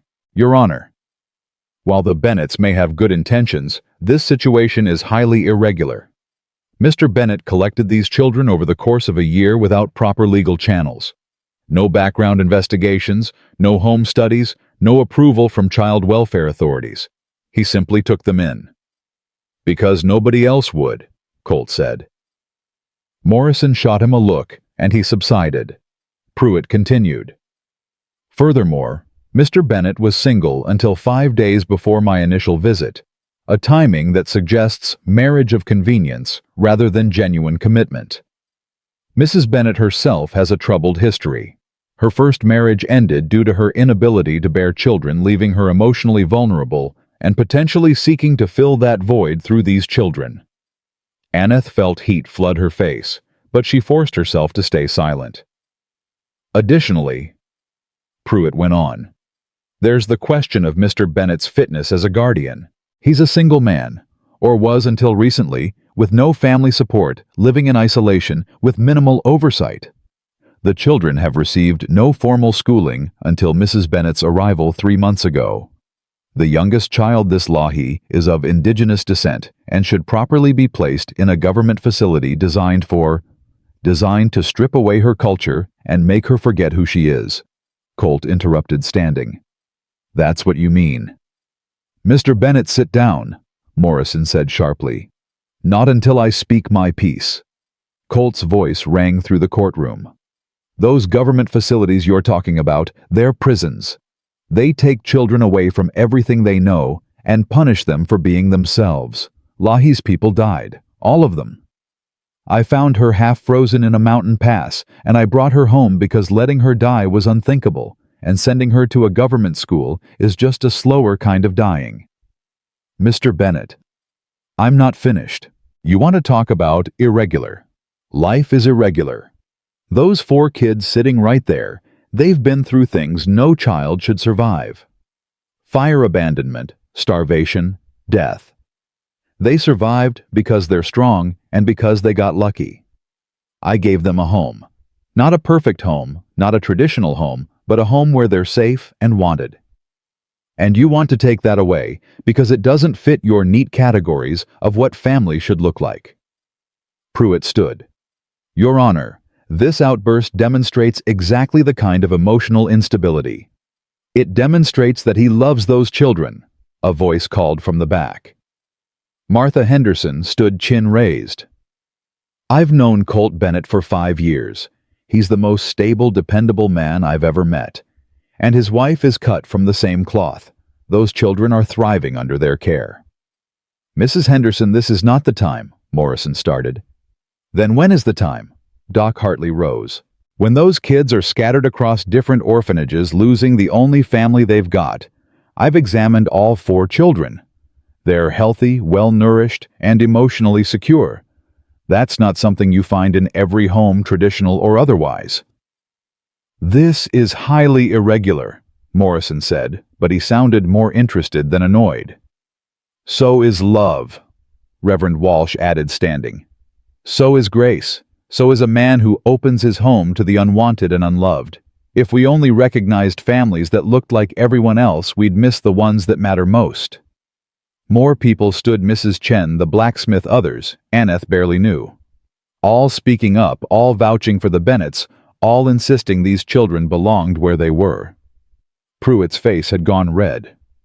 "Your Honor, while these testimonials are touching, they don't address the legal issues at hand. These children need permanent stable placement with— They have permanent stable placement," Samuel said, his young voice cutting through the noise. Everyone turned. The boy stood beside the bench where the children sat, fists clenched at his sides. "Samuel, sit down," Anneth said gently. "No, Ma. I got something to say." He looked at Judge Morrison. "You want to know if we're safe, if we're cared for? Ask us. We're right here. Stop talking about us like we don't get a say." Morrison leaned forward. Expression unreadable. "All right, son. I'm asking. Do you feel safe with Mr. and Mrs. Bennett?" "Yes, sir." "Are you happy there?" "Happier than I've ever been. Mr. Bennett, Pa, he don't hit. He don't yell unless we do something really stupid. He teaches us things. And Ma, she makes it feel like—" Samuel's voice wavered. "Like we matter. Like we're not just kids nobody wanted. We're their kids." "Thomas." Morrison looked at the younger boy. "What about you?" Thomas clutched his rock. "I like it there. Pa lets me collect rocks and Ma teaches me their names. And nobody makes fun of me for being scared. They just let me be scared until I'm not anymore." "Nora." The girl stood cradling her splinted arm. "Ma set my arm when it broke. Could have just bandaged it and hoped. But she set it proper, even though it hurt me and hurt her to do it. That's love, isn't it? Doing the hard thing because it's right." Tears streaked her face. "Please don't take us away. We've been taken away so many times. We're tired of being taken away." "And Lahi?" Morrison's voice gentled. "Can you tell me anything?" The little girl looked at Anneth, who nodded encouragement. Lahi stood on shaky legs. "Home," she said, just like she'd said to Henshaw. But then she added more words, carefully pronounced, "They're my home. Please don't take my home." The courtroom was silent, except for muffled crying from some of the townspeople. Morrison sat back, steepling his fingers. "Mr. Pruitt, your concerns are noted. However, I see before me 4 articulate children who clearly feel secure and loved. I see a community willing to stand behind this family. And I see legal adoption papers properly filed with genuine intent." He paused. "Mrs. Bennett, stand, please." Anneth stood, legs shaking. "You married Mr. Bennett 5 days before Mr. Pruitt's initial visit. That timing is suspicious. I need you to tell me truthfully, is this marriage genuine, or is it a legal maneuver to secure custody?" Anneth's mouth went dry. This was it, the moment everything hinged on. She could feel Colt's eyes on her, the children's hope, Pruitt's expectation that she'd crumble. "Your Honor, I married Colt Bennett because those 4 children needed me to. That's the truth. It started as a legal arrangement, a way to protect them from a system that wanted to tear them apart." Her voice steadied. "But somewhere between agreeing to marry him and standing in this courtroom, it became real. Not because we fell in love like a fairy tale, but because we built something together. We became a family, messy and imperfect and completely genuine. So yes, the timing was strategic. But the commitment, that's as real as it gets." Morrison studied her face for a long moment. Then he looked at Colt. "Mr. Bennett, do you concur with your wife's assessment?" Colt stood. "Yes, sir. We married for the kids, but somewhere along the way we married for each other too. She's the best thing that's happened to this family, and I'd marry her again tomorrow for no reason except wanting to." Anneth's heart stopped. That wasn't part of any script they'd discussed. That was just truth spoken plainly in a room full of people. Morrison nodded slowly. "I'm going to take a 15-minute recess. When I return, I'll issue my decision. Everyone remain in the courtroom." He disappeared into his chambers, leaving chaos behind. People whispered, speculated. The children clustered around Anneth and Colt, seeking reassurance no one could provide. "Did we do good?" Thomas asked anxiously. "Did we say the right things?" "You said true things," Anneth told him. "That's all that matters." But she wasn't sure it was enough. She'd seen judges rule against sense and compassion before seen families torn apart by letter of law instead of spirit. Her hands shook, and she pressed them together, praying without words, because all her words had been used up. Colt took her hand. "Whatever happens, don't say it. I can't." She stopped, breathless. "I can't survive losing them. I thought I could, but I can't." "You won't have to. You can't know that. I know we fought. That counts for something." 15 minutes stretched into eternity. Finally, Morrison returned, expression grave. Everyone stood. "I've considered all testimony and evidence presented," he said. "This case is unusual in many respects. However, unusual doesn't necessarily mean wrong." He looked directly at the children. "Samuel, Thomas, Nora, Lahi, I've heard your voices. That's not something courts do often enough, and it's something I intend to change. Your testimony carries weight with me." Anneth couldn't breathe. "That said," Morrison continued, "I have concerns. The speed of this marriage, the lack of formal oversight during the children's time with Mr. Bennett, the question of whether Mrs. Bennett's previous losses affect her judgment." Pruitt's expression turned smug. "However," Morrison said firmly, "I also see evidence that these concerns are outweighed by the reality of this family. I see healthy, articulate children who know their own minds. I see a community standing behind them. And I see two adults willing to fight for children who aren't biologically theirs." He paused. "Therefore, I'm granting the adoption petition." The courtroom erupted. Anneth heard nothing over the roaring in her ears, felt nothing except Colt's arm around her, and children pressing against them from all sides, everyone crying and laughing simultaneously. "Order!" Morrison's gavel banged. "I'm not finished. The adoption is granted, but with conditions. Mr. Henshaw will conduct monthly visits for the next 6 months to ensure continued adequate care. Any evidence of abuse, neglect, or instability will result in immediate review and potential reversal. Additionally, Mrs. Bennett will submit quarterly reports on the children's educational progress. These children are being given a chance. Don't make me regret it." "We won't, Your Honor," Colt managed. "Thank you." "Don't thank me. Thank your children for speaking up and your community for standing with you. And thank your wife for having the courage to risk her heart again." Morrison gathered his papers. "This family is legally recognized as of today. Congratulations." Anneth couldn't stop crying. She held Lahi and Nora, while Thomas wrapped himself around her legs, and Samuel tried to act like he wasn't crying, even though his face was soaked. Colt stood behind them, all one hand on Samuel's shoulder, looking dazed. People crowded around Martha, hugging everyone. Doc Hartley, shaking Colt's hand.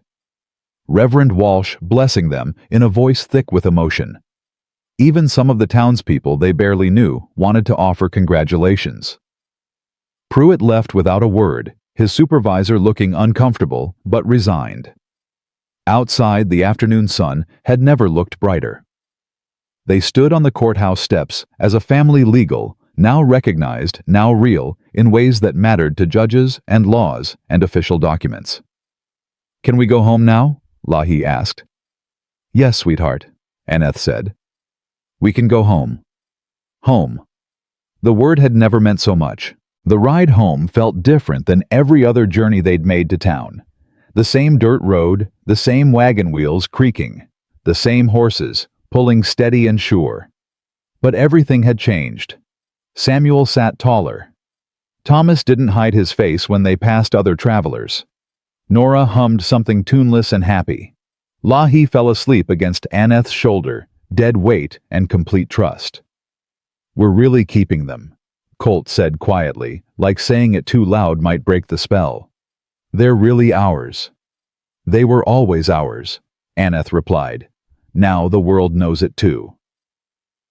When they pulled into the ranch yard, the sun was starting its descent toward the mountains. The house looked the same as when they'd left it that morning, weathered wood, simple lines. Nothing fancy. But it looked different too, somehow. Like it knew what it was now. Not just a house. A home. Their home. The children tumbled out of the wagon, energy returning now that fear had released its grip. Samuel whooped and ran toward the barn. Thomas followed, laughing. Nora helped Lahi down carefully, and the little girl immediately started picking wildflowers from the yard.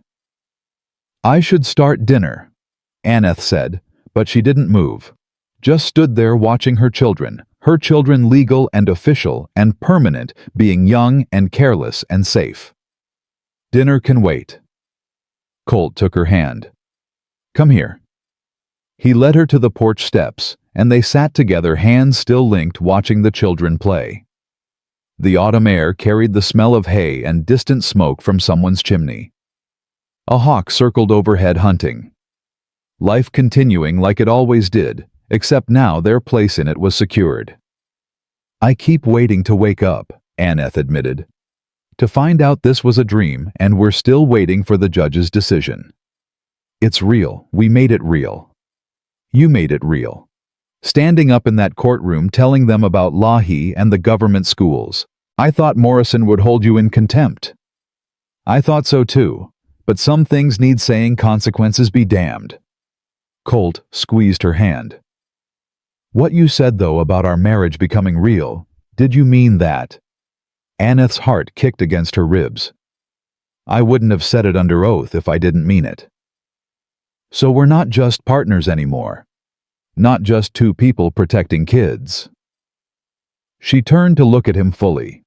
His face was open, vulnerable, in a way she'd rarely seen.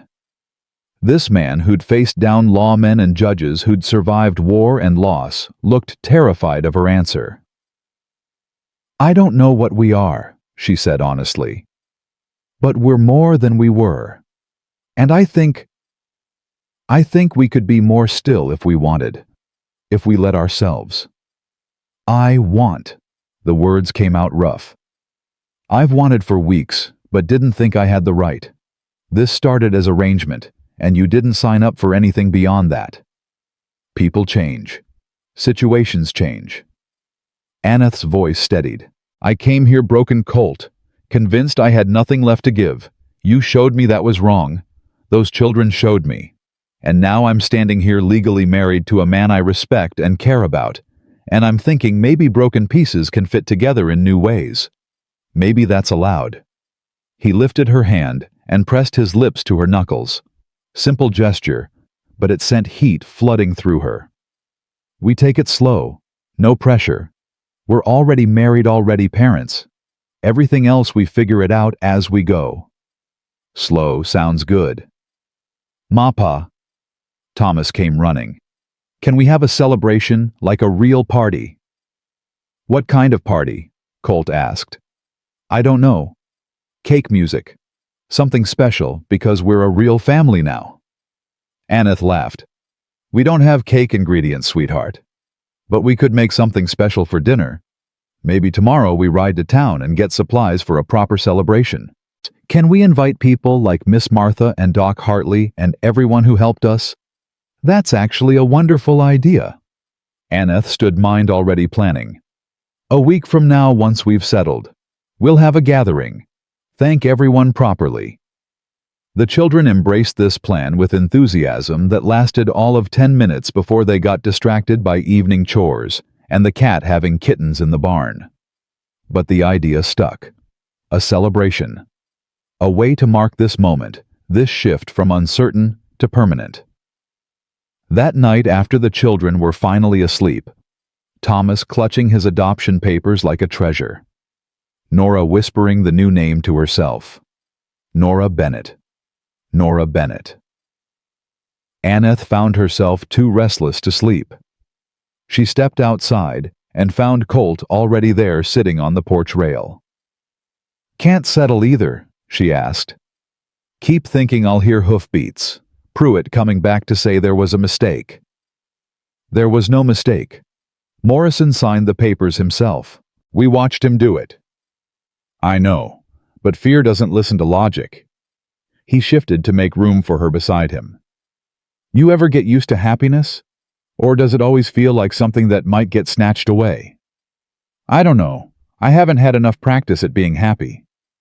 Anneth leaned against his shoulder, testing this new closeness. He didn't pull away. Instead, his arm came around her waist, anchoring her there. But maybe we learn together. Maybe that's part of figuring out what we are. They sat like that until the cold drove them inside, and when they separated to go to their respective rooms, Colt caught her hand one more time. Anneth, I'm glad you answered my advertisement. So am I. Even though it's been hard. Especially because it's been hard. Easy things don't change you. Hard things make you into someone new. She squeezed his hand. Good night, Colt. Good night. The next morning brought Mr. Henshaw for his first monthly inspection. The children tensed when they saw his official wagon, old fears surging back despite yesterday's victory. Samuel's jaw went tight. Thomas hid behind Nora. Lahi pressed against Anneth's legs. It's all right, Anneth assured them. He's just checking in. That's his job. He's not taking anyone anywhere. You sure? Samuel asked. Positive. Judge Morrison said monthly visits for 6 months. This is the first one. After that, we're done. Henshaw approached with his same neutral expression, carrying a leather folder. Mr. Bennett, Mrs. Bennett, children, may I come in? Of course. Colt held the door open. Inside, Henshaw pulled out forms and a pencil. This won't take long, just routine questions. Children, are you being fed regularly? 4 heads nodded. Are you sleeping well? More nods, though. Samuel added. I still have nightmares sometimes, but that's not their fault. That's just me. Understandable. Nightmares are normal after trauma. Henshaw made notes. Mrs. Bennett, your continuing educational instruction. Yes, every morning, sometimes afternoons too. They're all progressing well. Samuel's nearly ready for advanced arithmetic. Thomas is reading at grade level now. Nora's excelling in natural sciences. And Lahi, learning her letters, speaking more each day. Anneth kept her voice steady professional. She's 4 years old and has been through more than most adults. We're letting her heal at her own pace. Henshaw nodded, writing. May I see their sleeping arrangements? They showed him the children's room.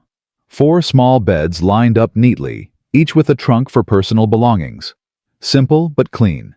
Evidence of care in the mended quilts and the wildflowers Nora had arranged in a jar. And your living situation? Henshaw looked between Anneth and Colt. You're sharing quarters. Anneth felt her face heat. My room is off the kitchen, close to the children in case they need me at night. But you are cohabitating as husband and wife. We're married, Colt said flatly. However we arrange our private life is our business, long as the kids are cared for.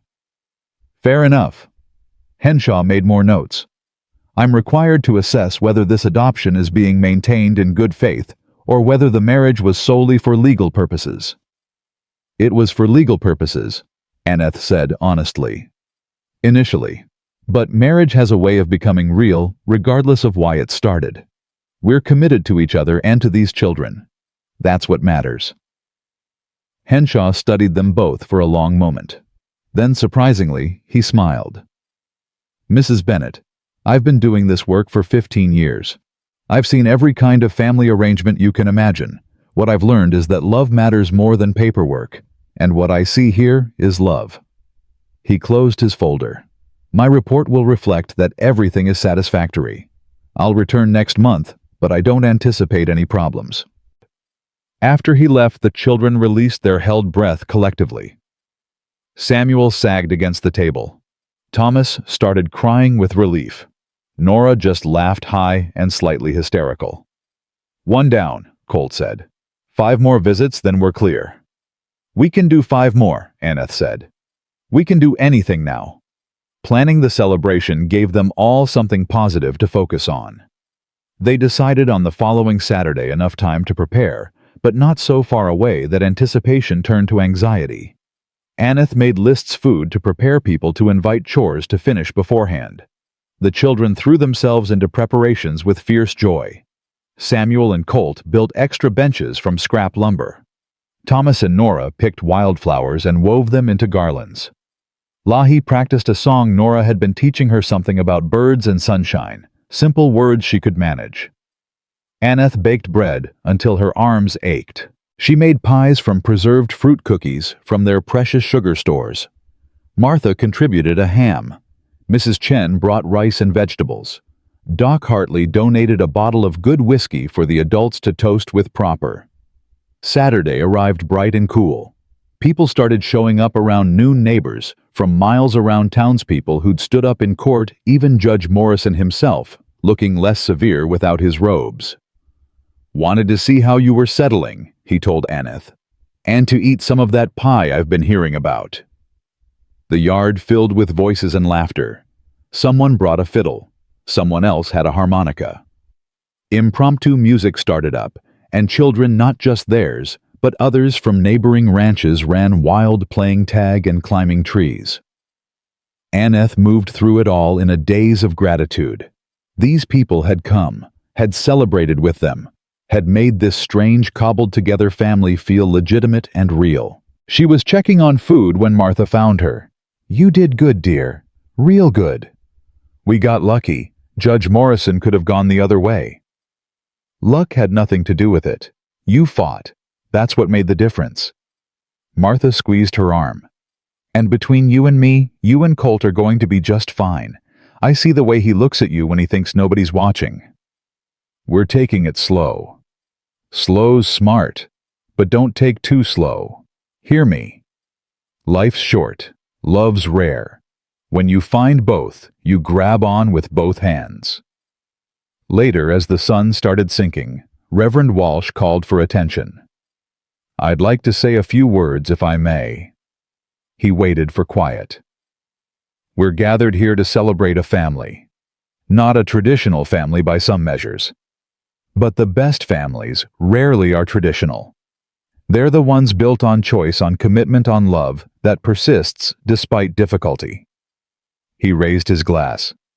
"To the Bennetts, may your home always be full of laughter, your table never empty, and your love for each other grow stronger with each passing year." "To the Bennetts," everyone echoed. Anneth felt Colt's hand find hers under the table. She squeezed back, overwhelmed by the rightness of this moment. Her children were playing with other children, their laughter carrying on the wind. Her neighbors had become her friends. Her convenient marriage was becoming something real and precious. As evening settled in and people started heading home, Samuel approached with Thomas and the girls trailing behind. "Mapa, can we talk to you?" They sat together away from the remaining guests. 4 serious young faces looked at them. "We wanted to say thank you," Samuel started. "For fighting for us, for not giving up even when it was hard." "You don't need to thank us," Colt began. "Yes, we do." Samuel's voice was firm. "We know what you risked, what you both gave up to keep us. Ma, you married someone you barely knew. Pa, you could have lost everything if the judge went against you, but you did it anyway. For us." "You're worth it," Anneth said simply. "All of you. Every sacrifice, Every hard moment. Worth it. We want to do something for you, Nora added. Something to show we're grateful.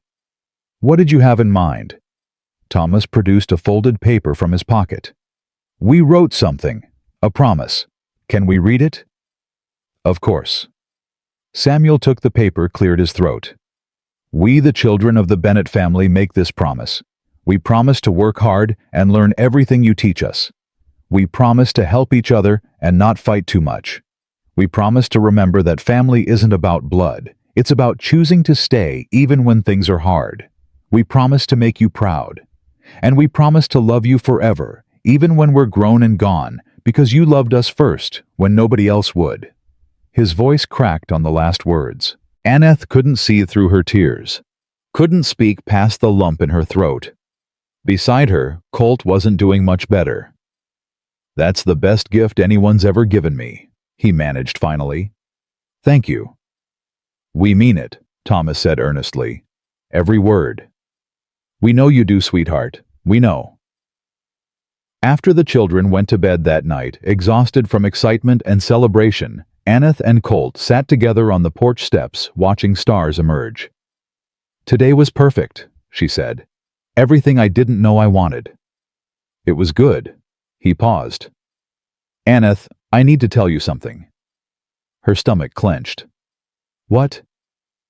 When I said in court that I'd marry you again tomorrow for no reason except wanting to, I meant it. This stopped being convenient a long time ago, at least for me. When? The question came out whispered.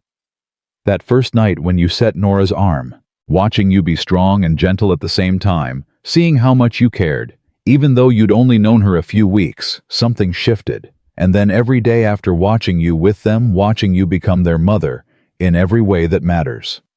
He turned to face her. I know we said slow. I know we said partners. But Anneth, I'm in love with you. Have been for a while. And I needed you to know, even if you're not there yet.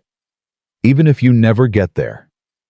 Anneth's heart hammered so hard she thought it might crack her ribs. You love me. Yeah, I do. Even though I can't give you children of your own blood. I don't want children of my own blood. I want those 4 sleeping in that house. And I want you. Just you, exactly as you are. She thought about her first husband, who'd looked at her like she was defective. Who'd left because she couldn't be what he needed. And now, here was Colt saying he loved her, not despite her limitations, but because of everything she was. I'm scared, she admitted. Terrified, actually. Last time I loved someone, it destroyed me. I know.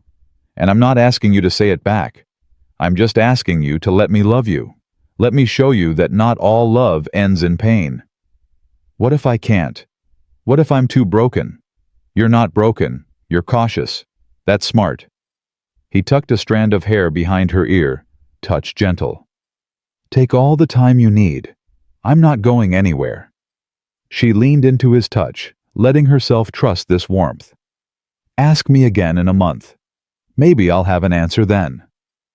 I'll ask you every month for the rest of our lives, if that's what it takes. They sat there in comfortable silence, and Anneth let herself imagine a future where this was normal, where love wasn't something that got snatched away, but something that grew steady and strong, where broken people healed together instead of breaking each other further. Maybe, just maybe. The weeks that followed settled into new rhythms.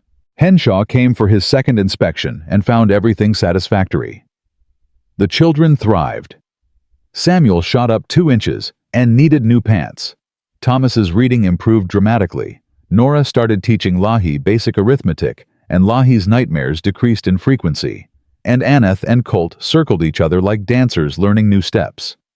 He'd brush her hand passing the coffee pot. She'd rest her fingers on his shoulder while reaching for something on a high shelf. Small touches building comfort and familiarity. One evening, Anneth was mending clothes by lamplight when Colt sat down across from her. Samuel wants to learn blacksmithing. Murphy offered to take him on 2 days a week. Teach him the trade. That's wonderful. He'd be good at it. Yeah, but it means leaving him in town twice a week, trusting someone else with him. Anneth set down her sewing. We can't keep them locked up here forever. They need to learn to grow to have lives beyond this ranch. I know. Doesn't make it easier. Nothing about parenting is easy. We're just figuring that out later than most. She smiled. Tell Samuel yes. Let him try. If it doesn't work out, he comes back. But if it does, we've helped him find his path. You're good at this, knowing when to hold on and when to let go. I'm terrible at it. I want to keep them all close forever, but I'm trying to be better than my fears. Colt reached across and took her hand. You're the best thing that's happened to this family, Anneth Bennett. I hope you know that. I'm starting to believe it. Winter came creeping in. The first snow fell in November, light and magical. The children ran outside to catch flakes on their tongues while Anneth and Colt watched from the porch. First snow as a complete family, Colt said, feels significant. Everything feels significant now, like we're building memories instead of just surviving days. Is that what we were doing before just surviving? I was. After my first marriage ended, I just existed, taught other people's children, and went home to an empty room and convinced myself that was enough. She leaned against him, letting his warmth seep into her bones. But it wasn't. I was starving and didn't even know it. And now I'm full. Sometimes so full it scares me because I know what it's like to be empty again. He kissed the top of her head, casual as breathing.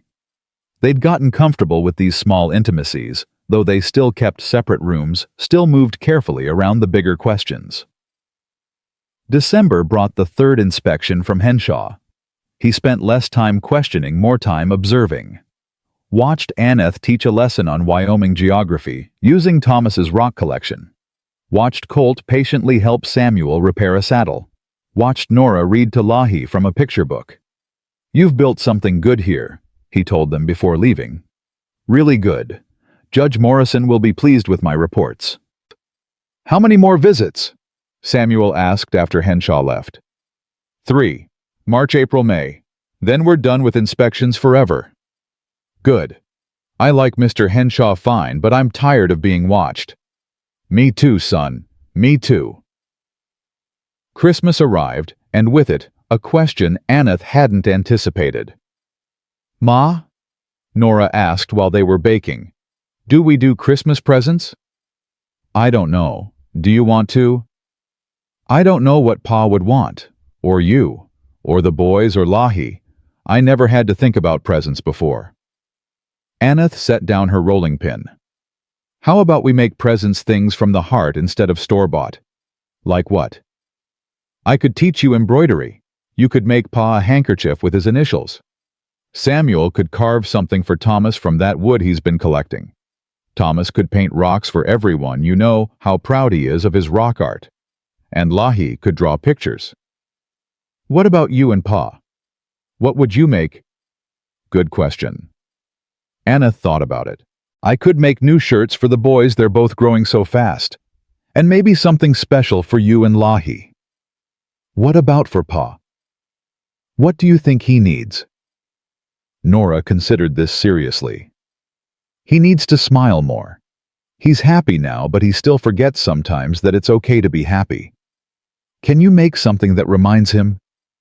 Anneth's throat tightened. I'll try, sweetheart. I'll try. She settled on a quilt.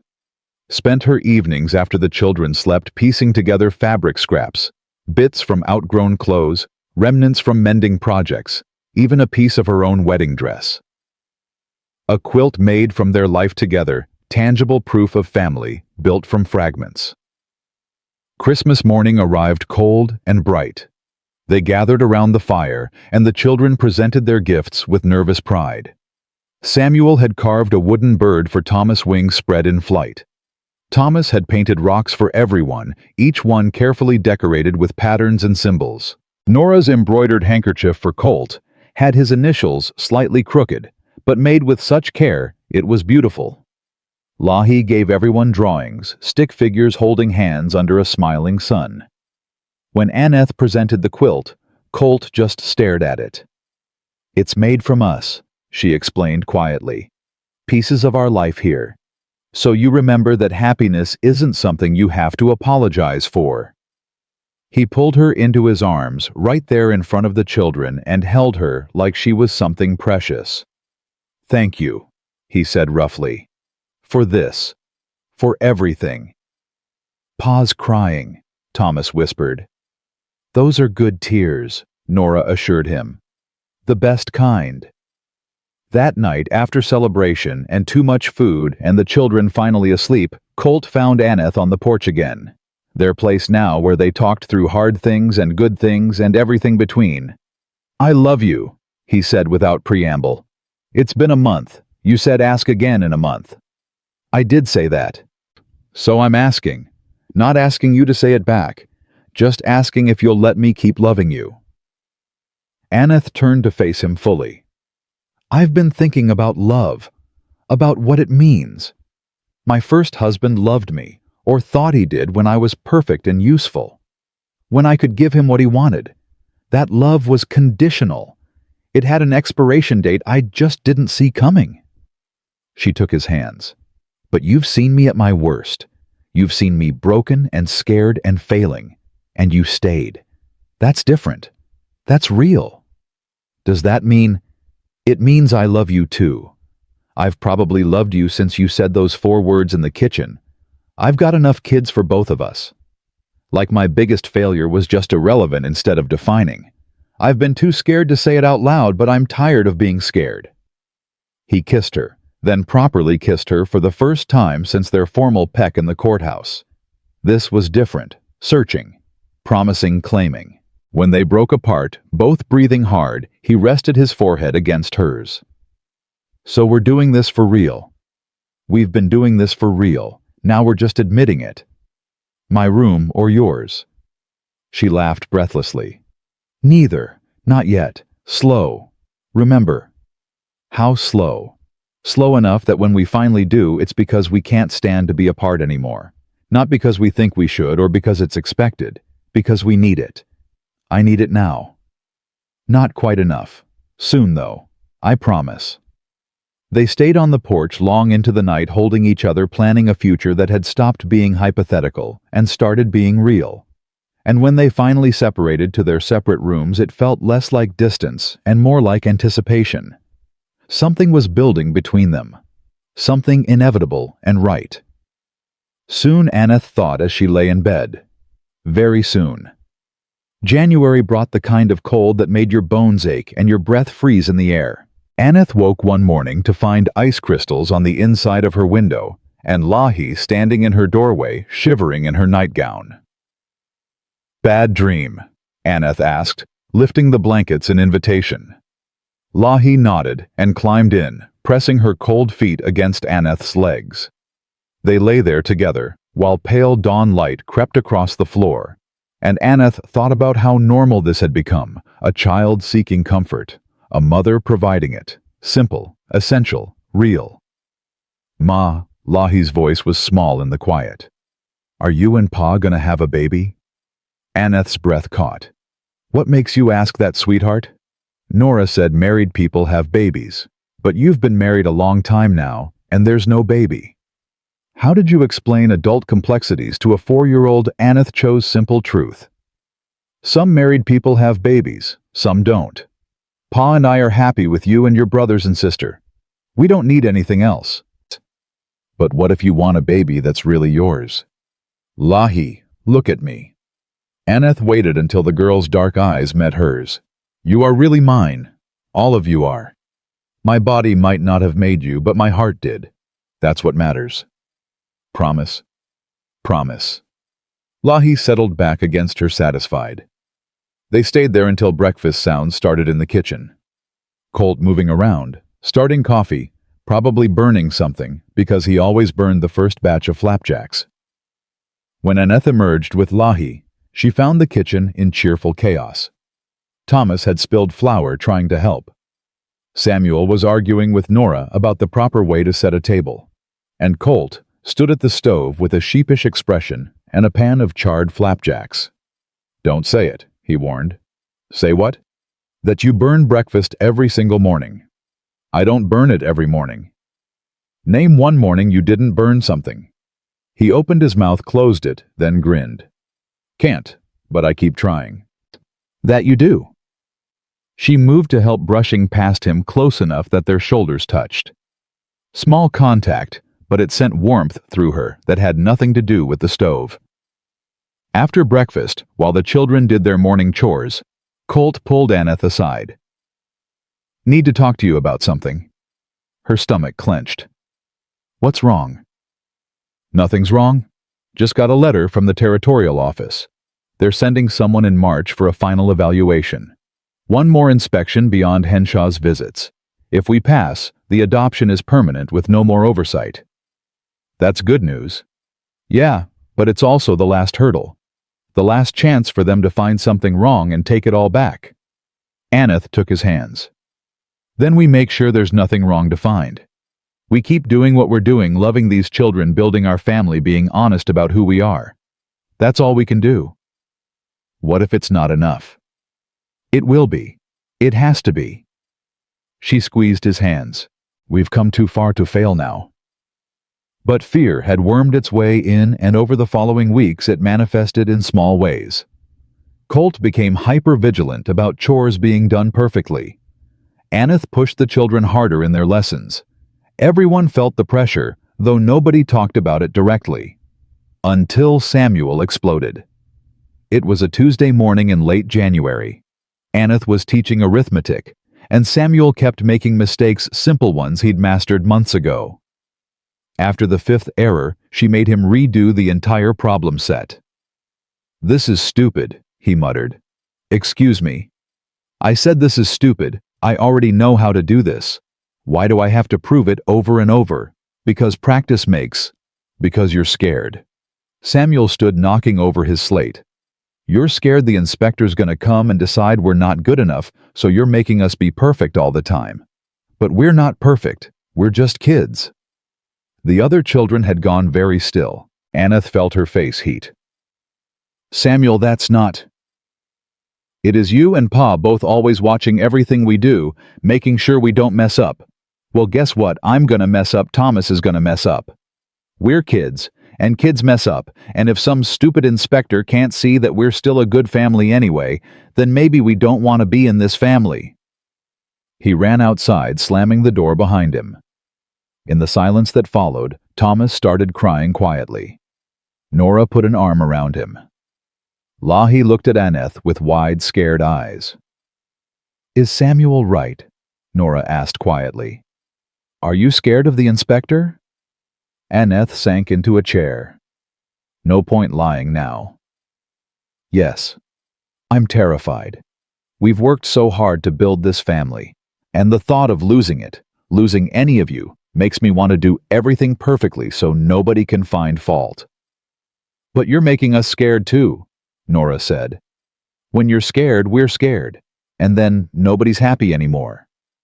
You're right. I'm sorry. Anneth looked at each of their faces. I've been so focused on proving we're a good family that I forgot to actually be one. That stops now. What about Samuel? Thomas asked. Is he in trouble? No. He told the truth. That's never something to punish. Anneth stood. Finish your lessons however you can. Don't worry about perfect. I need to go talk to your brother. She found Samuel behind the barn throwing rocks at a fence post with angry precision. Each rock hit dead center, and she realized he was crying while he threw. Can I sit? She asked. He shrugged, which she took as permission. They sat in cold dirt while he kept throwing, working through his anger one rock at a time. You were right, Anneth said finally. About everything. I have been scared, and I've been making everyone else scared too. That's not fair. You're not going to send me away for yelling. For being honest, never, though you could work on your delivery. Samuel almost smiled. Almost. I don't want to be perfect. I just want to be me. Then be you. Messy, loud, imperfect you. That's who we love. What if the inspector doesn't think messy is good enough? Then the inspector is wrong, and we'll fight that decision just like we fought all the others. But Samuel, I need you to understand something. This family isn't conditional. You don't have to earn your place here by being perfect. You already have your place, mistakes and all. He finally looked at her, eyes red and face streaked with tears and dirt. "I'm sorry I yelled. I'm sorry I made you feel like you had to be perfect." She opened her arms and he crashed into them, letting her hold him while he cried properly. 11 years old and trying so hard to be tough, but still a child who needed comfort. When they went back inside, Colt was there. The children had apparently filled him in, and he looked as chagrined as Anneth felt. "Family meeting," he announced. "Everyone sit." They gathered around the table, all 6 of them, and Colt cleared his throat. "Your ma and I owe you an apology. We've been so worried about proving we're a good family that we forgot to actually be one. That changes now. From now on, we focus on being ourselves, messy, imperfect, real. And if some inspector doesn't like it, that's their problem, not ours." "But what if they take us away?" Thomas asked. "Then we fight. But we don't change who we are out of fear. We don't make ourselves smaller to fit someone else's expectations." Colt looked at each child. "You're my kids, not because a judge said so, but because I choose you every single day. And that's not going to change no matter what any inspector thinks." "We choose you too," Nora said softly.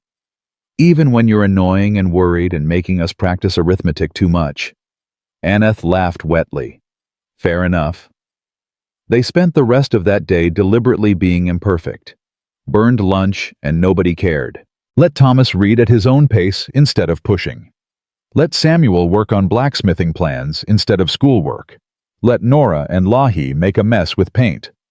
And at dinner, when Lahi spilled her milk all over the table, instead of rushing to clean it, they all just sat there and laughed. That night, in their spot on the porch, Colt pulled Anneth close. "Thank you," he said. "For what?" "For being brave enough to admit you were scared. For showing the kids it's okay to be human." He kissed her temple. "You're a good mother, Anneth Bennett. I'm learning to be. We both are. Think we'll ever feel like we know what we're doing? God, I hope not. The day we think we've figured it out is probably the day we stop trying." He laughed, and the sound of it warmed her from the inside out. This was what family sounded like. Not perfection. Just people loving each other through the mess.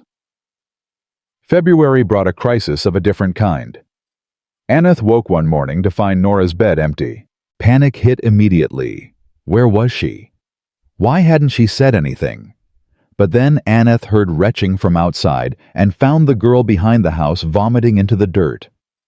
"Sweetheart, what's wrong?" "Don't know. Been feeling sick for a few days, but didn't want to say anything. Thought it would pass." Nora heaved again, and Anneth held her hair back, mind racing through possibilities.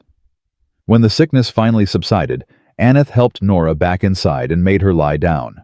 She felt the girl's forehead hot. Too hot. "Colt," she called. "I need you." He came running, took one look at Nora's flushed face and glassy eyes, and his expression went grim. "How long has she been sick?" "A few days, she says. She hid it." "Didn't want to worry you," Nora mumbled. "Inspector's coming soon. Didn't want to cause problems." Anneth's heart clenched. Even after their conversation about being imperfect, Nora had been so worried about seeming like a burden that she'd hidden illness. What kind of message had they been sending? "We're going for Doc Hartley," Colt decided. "Now." "I'll go," Anneth said. "Faster on horseback alone. You stay with her and the other children." She rode faster than was safe, pushing the horse hard through February cold. When she burst into Doc Hartley's office, he took one look at her face and started gathering supplies. "Tell me," he said. "Nora. Fever. Vomiting. She's been hiding it for days." "Damn fool child." But his voice was fond. "Let's go." Back at the ranch, Hartley examined Nora thoroughly, while the rest of them waited in tense silence. Samuel paced. Thomas cried quietly. Lahi sat in Anneth's lap, trembling. Finally, Hartley emerged from the bedroom. "It's influenza. Bad case, but not the worst I've seen. She needs rest fluids and careful monitoring. The fever's got to break within 48 hours, or we're looking at complications." "What kind of complications?" Colt asked. "Pneumonia, brain fever, things that kill children." Hartley's expression was serious. "I'm not trying to scare you, but you need to know the stakes. The next 2 days are critical." Anneth felt her world tilt. "What do we do?"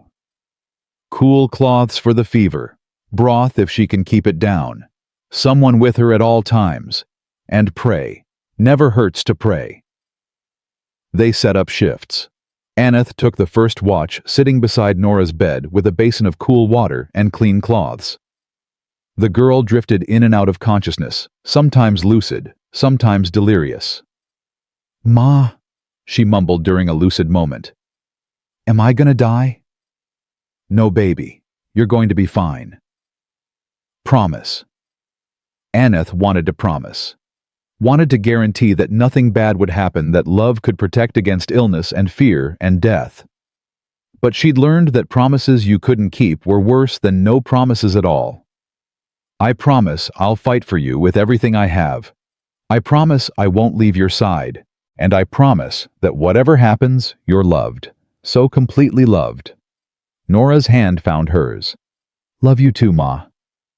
When Colt came to take over the watch at midnight, he found Anneth still there, exhausted and refusing to leave. "You need rest," he said gently. "I can't. What if she needs something? What if— Then I'll be here. Anneth, you can't help her if you collapse from exhaustion." He pulled her to her feet. "Go, sleep for a few hours. I've got her."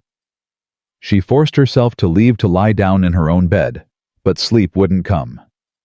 She kept seeing Nora's flushed face, kept hearing the rasp of her breathing, kept thinking that they'd survive judges and inspections and legal battles, only to potentially lose her to something as simple and devastating as fever. Sometime around 3 in the morning, she gave up on sleep and went back to Nora's room. Colt looked up from where he sat holding the girl's hand. "Couldn't stay away?" he asked. "Not while she's fighting." Anneth sat on the other side of the bed. "We're supposed to protect them. That's the whole point. And I can't protect her from this. Neither can I. Some things are beyond our control. I hate that. I hate feeling helpless.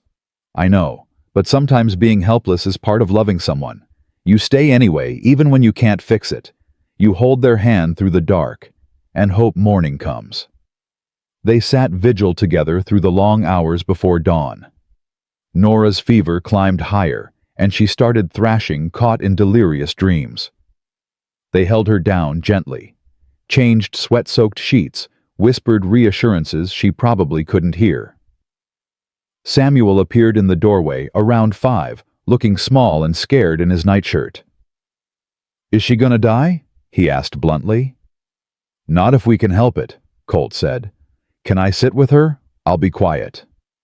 "Come here, son." Samuel climbed onto the bed, careful not to jostle Nora, and took her other hand. "You gotta fight," he told his sister. "You hear me? You're strong. You're the strongest person I know. So you fight and you win and you come back to us." By the time the other children woke, they'd all migrated to Nora's room. Thomas sat on the floor by the bed. Lahi curled up in Anneth's lap. All of them waiting, hoping, praying in their own ways.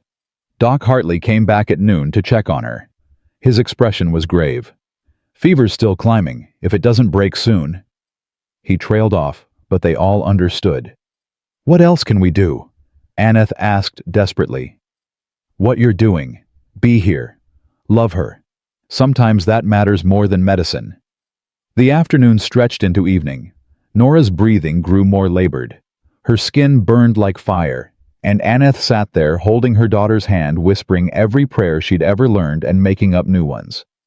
"Please, please, not her. Not after everything. Please." Colt brought her water she didn't drink and food she couldn't eat. The children took turns sitting vigil, each one telling Nora something, a memory, a hope, a reason to fight. Even tiny Lahi whispered, "Come back. We need you." Night fell again. The second night. The critical night. If the fever didn't break by morning, Anneth couldn't finish that thought. Around midnight, Nora started convulsing.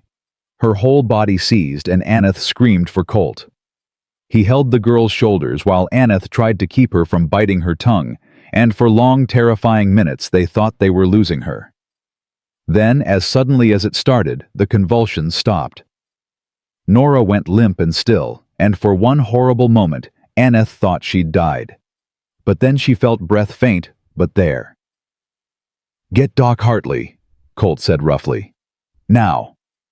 Anneth ran, pounded on the doctor's door until he answered bleary and confused. "She's seizing. Come now." By the time they got back to the ranch, the crisis had passed. Nora lay still and pale but breathing. Hartley examined her carefully. "Fever's breaking," he said finally. "See, her skin's cooling. The worst is over." Anneth's legs gave out. She sank to the floor beside the bed and sobbed great wrenching sobs of relief and exhaustion and residual terror. Colt knelt beside her, pulling her into his arms while she fell apart. "She's okay," he murmured. "She's okay." "I thought, I know, me too, but she made it. She's strong." By morning, Nora's fever had broken completely. She woke confused and weak, but alive. So beautifully, miraculously alive. "What happened?" she asked groggily. "You got very sick," Anneth said, still holding her hand like she might disappear. "But you fought through it. You're going to be fine now." "Everyone's here." Nora looked around at her family crowded into the small room. "Were you all here the whole time?" "Where else would we be?" Samuel said gruffly. "You're our sister." "Oh." Tears leaked from Nora's eyes. "I'm sorry I worried you." "Don't be sorry for being sick," Colt said firmly. "Just be sorry if you ever hide it again. We're family. We face hard things together." It took 2 weeks for Nora to fully recover. During that time, the whole household moved at her pace, quiet when she needed rest, cheerful when she needed distraction. And Anneth watched her daughter slowly come back to herself and thought about how close they'd come to losing everything. The experience changed something in all of them, made them softer with each other, made them appreciate the ordinary moments: breakfast conversation, evening chores, bedtime stories. Made them understand that family wasn't just about keeping children fed and safe. It was about weathering storms together and coming out changed but intact. March arrived with the territorial inspector. His name was Mr. Carlton, and he looked like someone who'd never smiled in his life. Stiff, formal, carrying a folder thick with papers and expectations. But the Bennetts were ready, not in the panicked, desperate way they'd been ready before. This time they were just themselves, a family that had survived illness and fear and near loss. A family that had nothing to prove because they already knew their worth.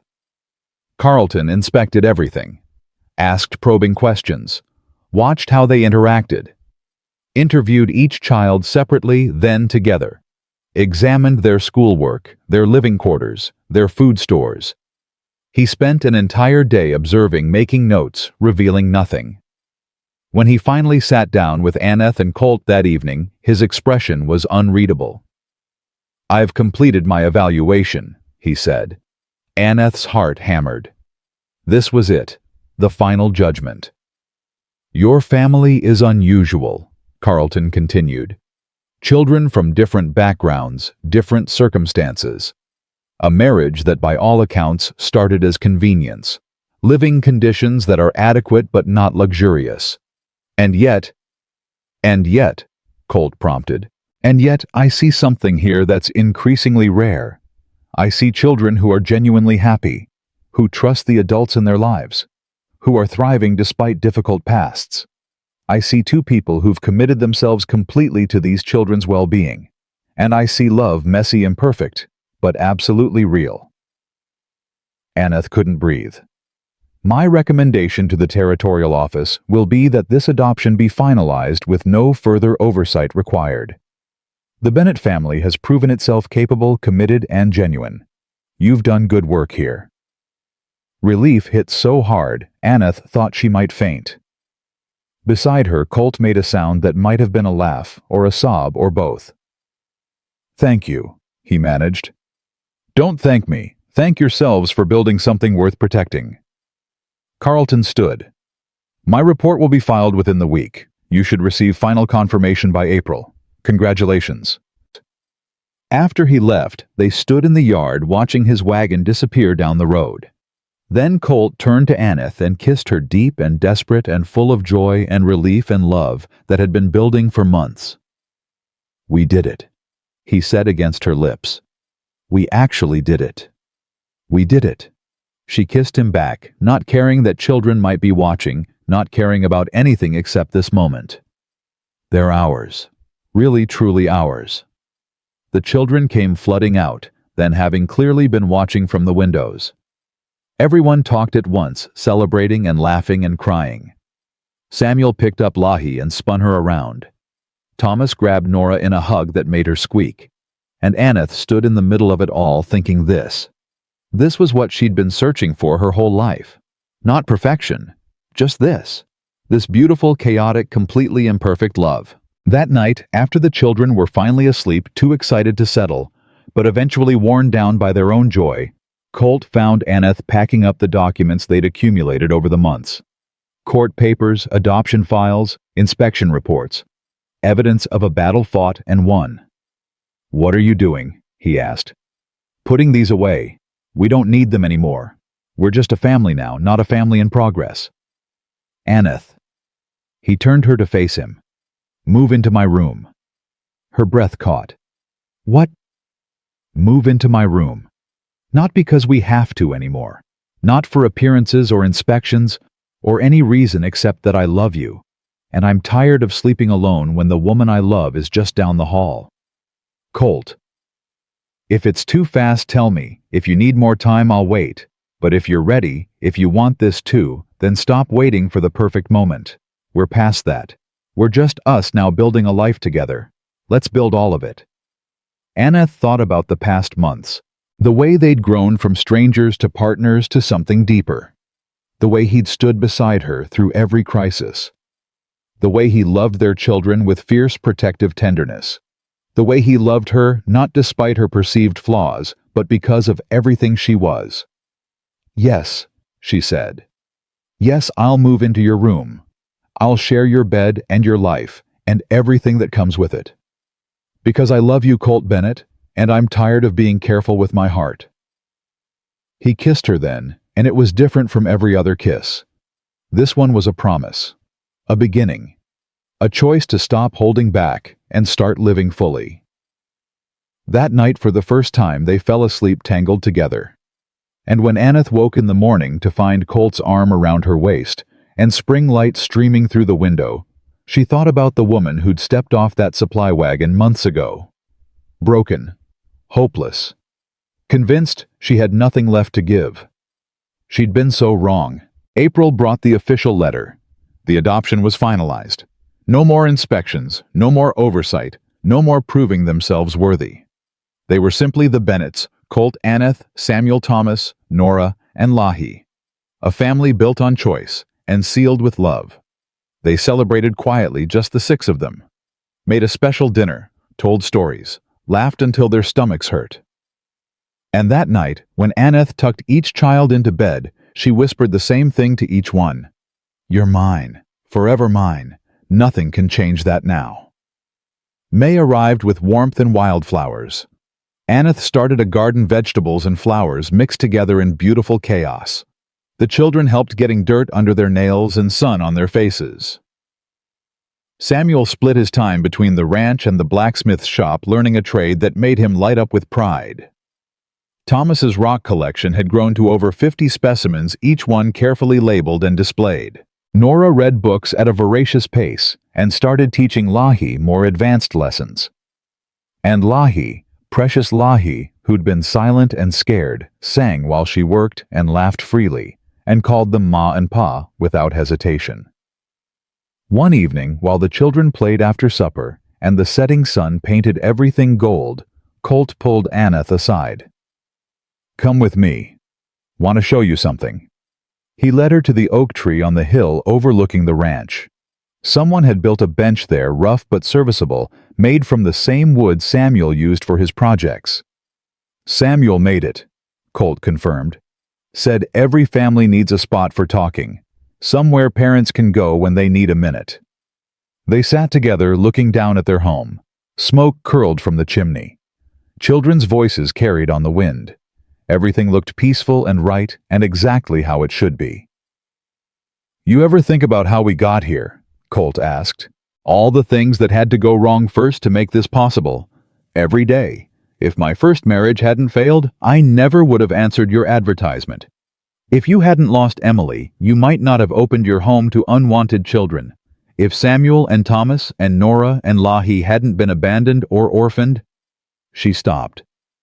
Terrible things had to happen for this family to exist. Does that make us selfish? Being grateful for terrible things?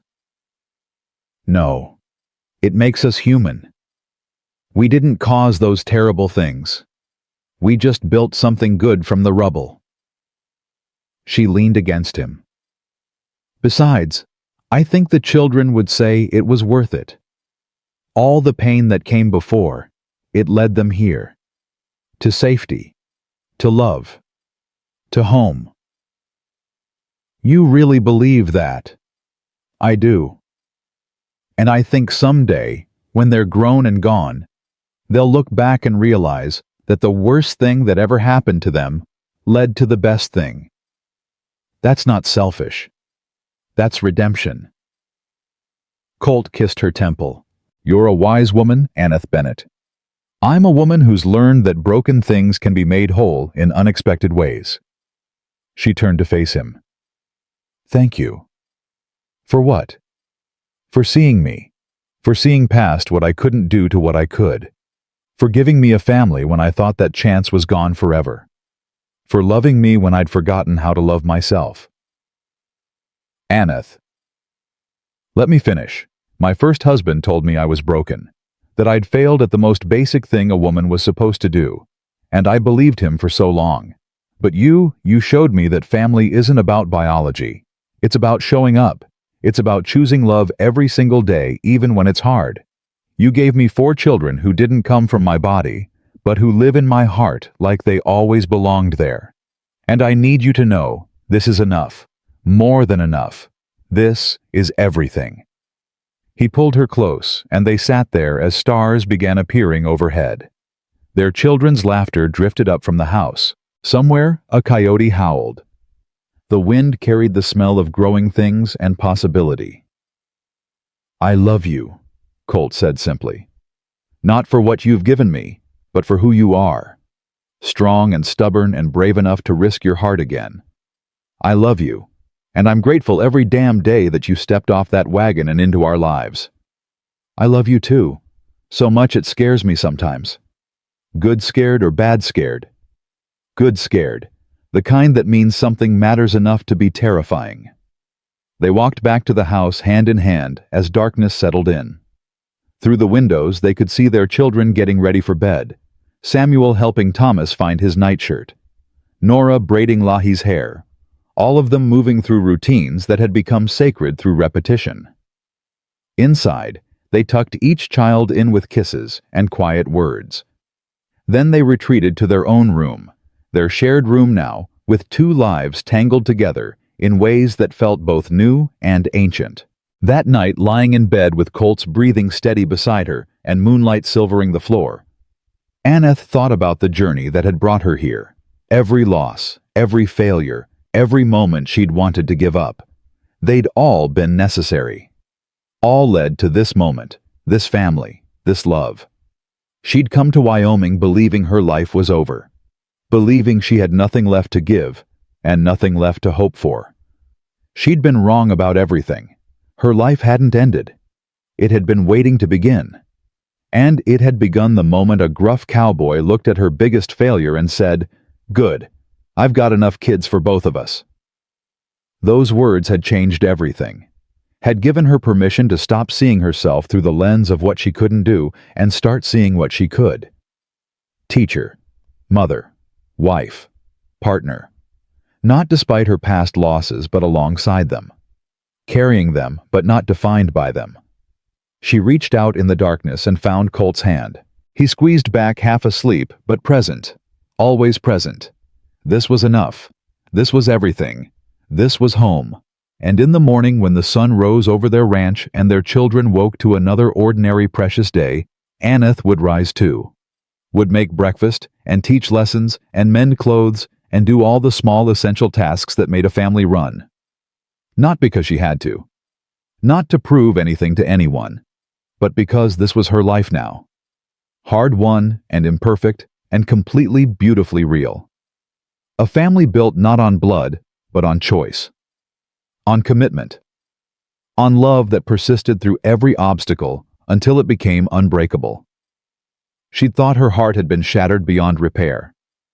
Turned out, it had just been broken open, making room for more love than she'd ever imagined possible. 4 children who called her Ma. A husband who saw her worth when she'd forgotten it herself. A community that had stood beside them. A home that held them all. This was redemption. This was grace. This was what happened when you were brave enough to risk your broken heart one more time and trust that maybe, just maybe, it would be worth it. It was worth it. Every moment of fear and uncertainty and desperate hope.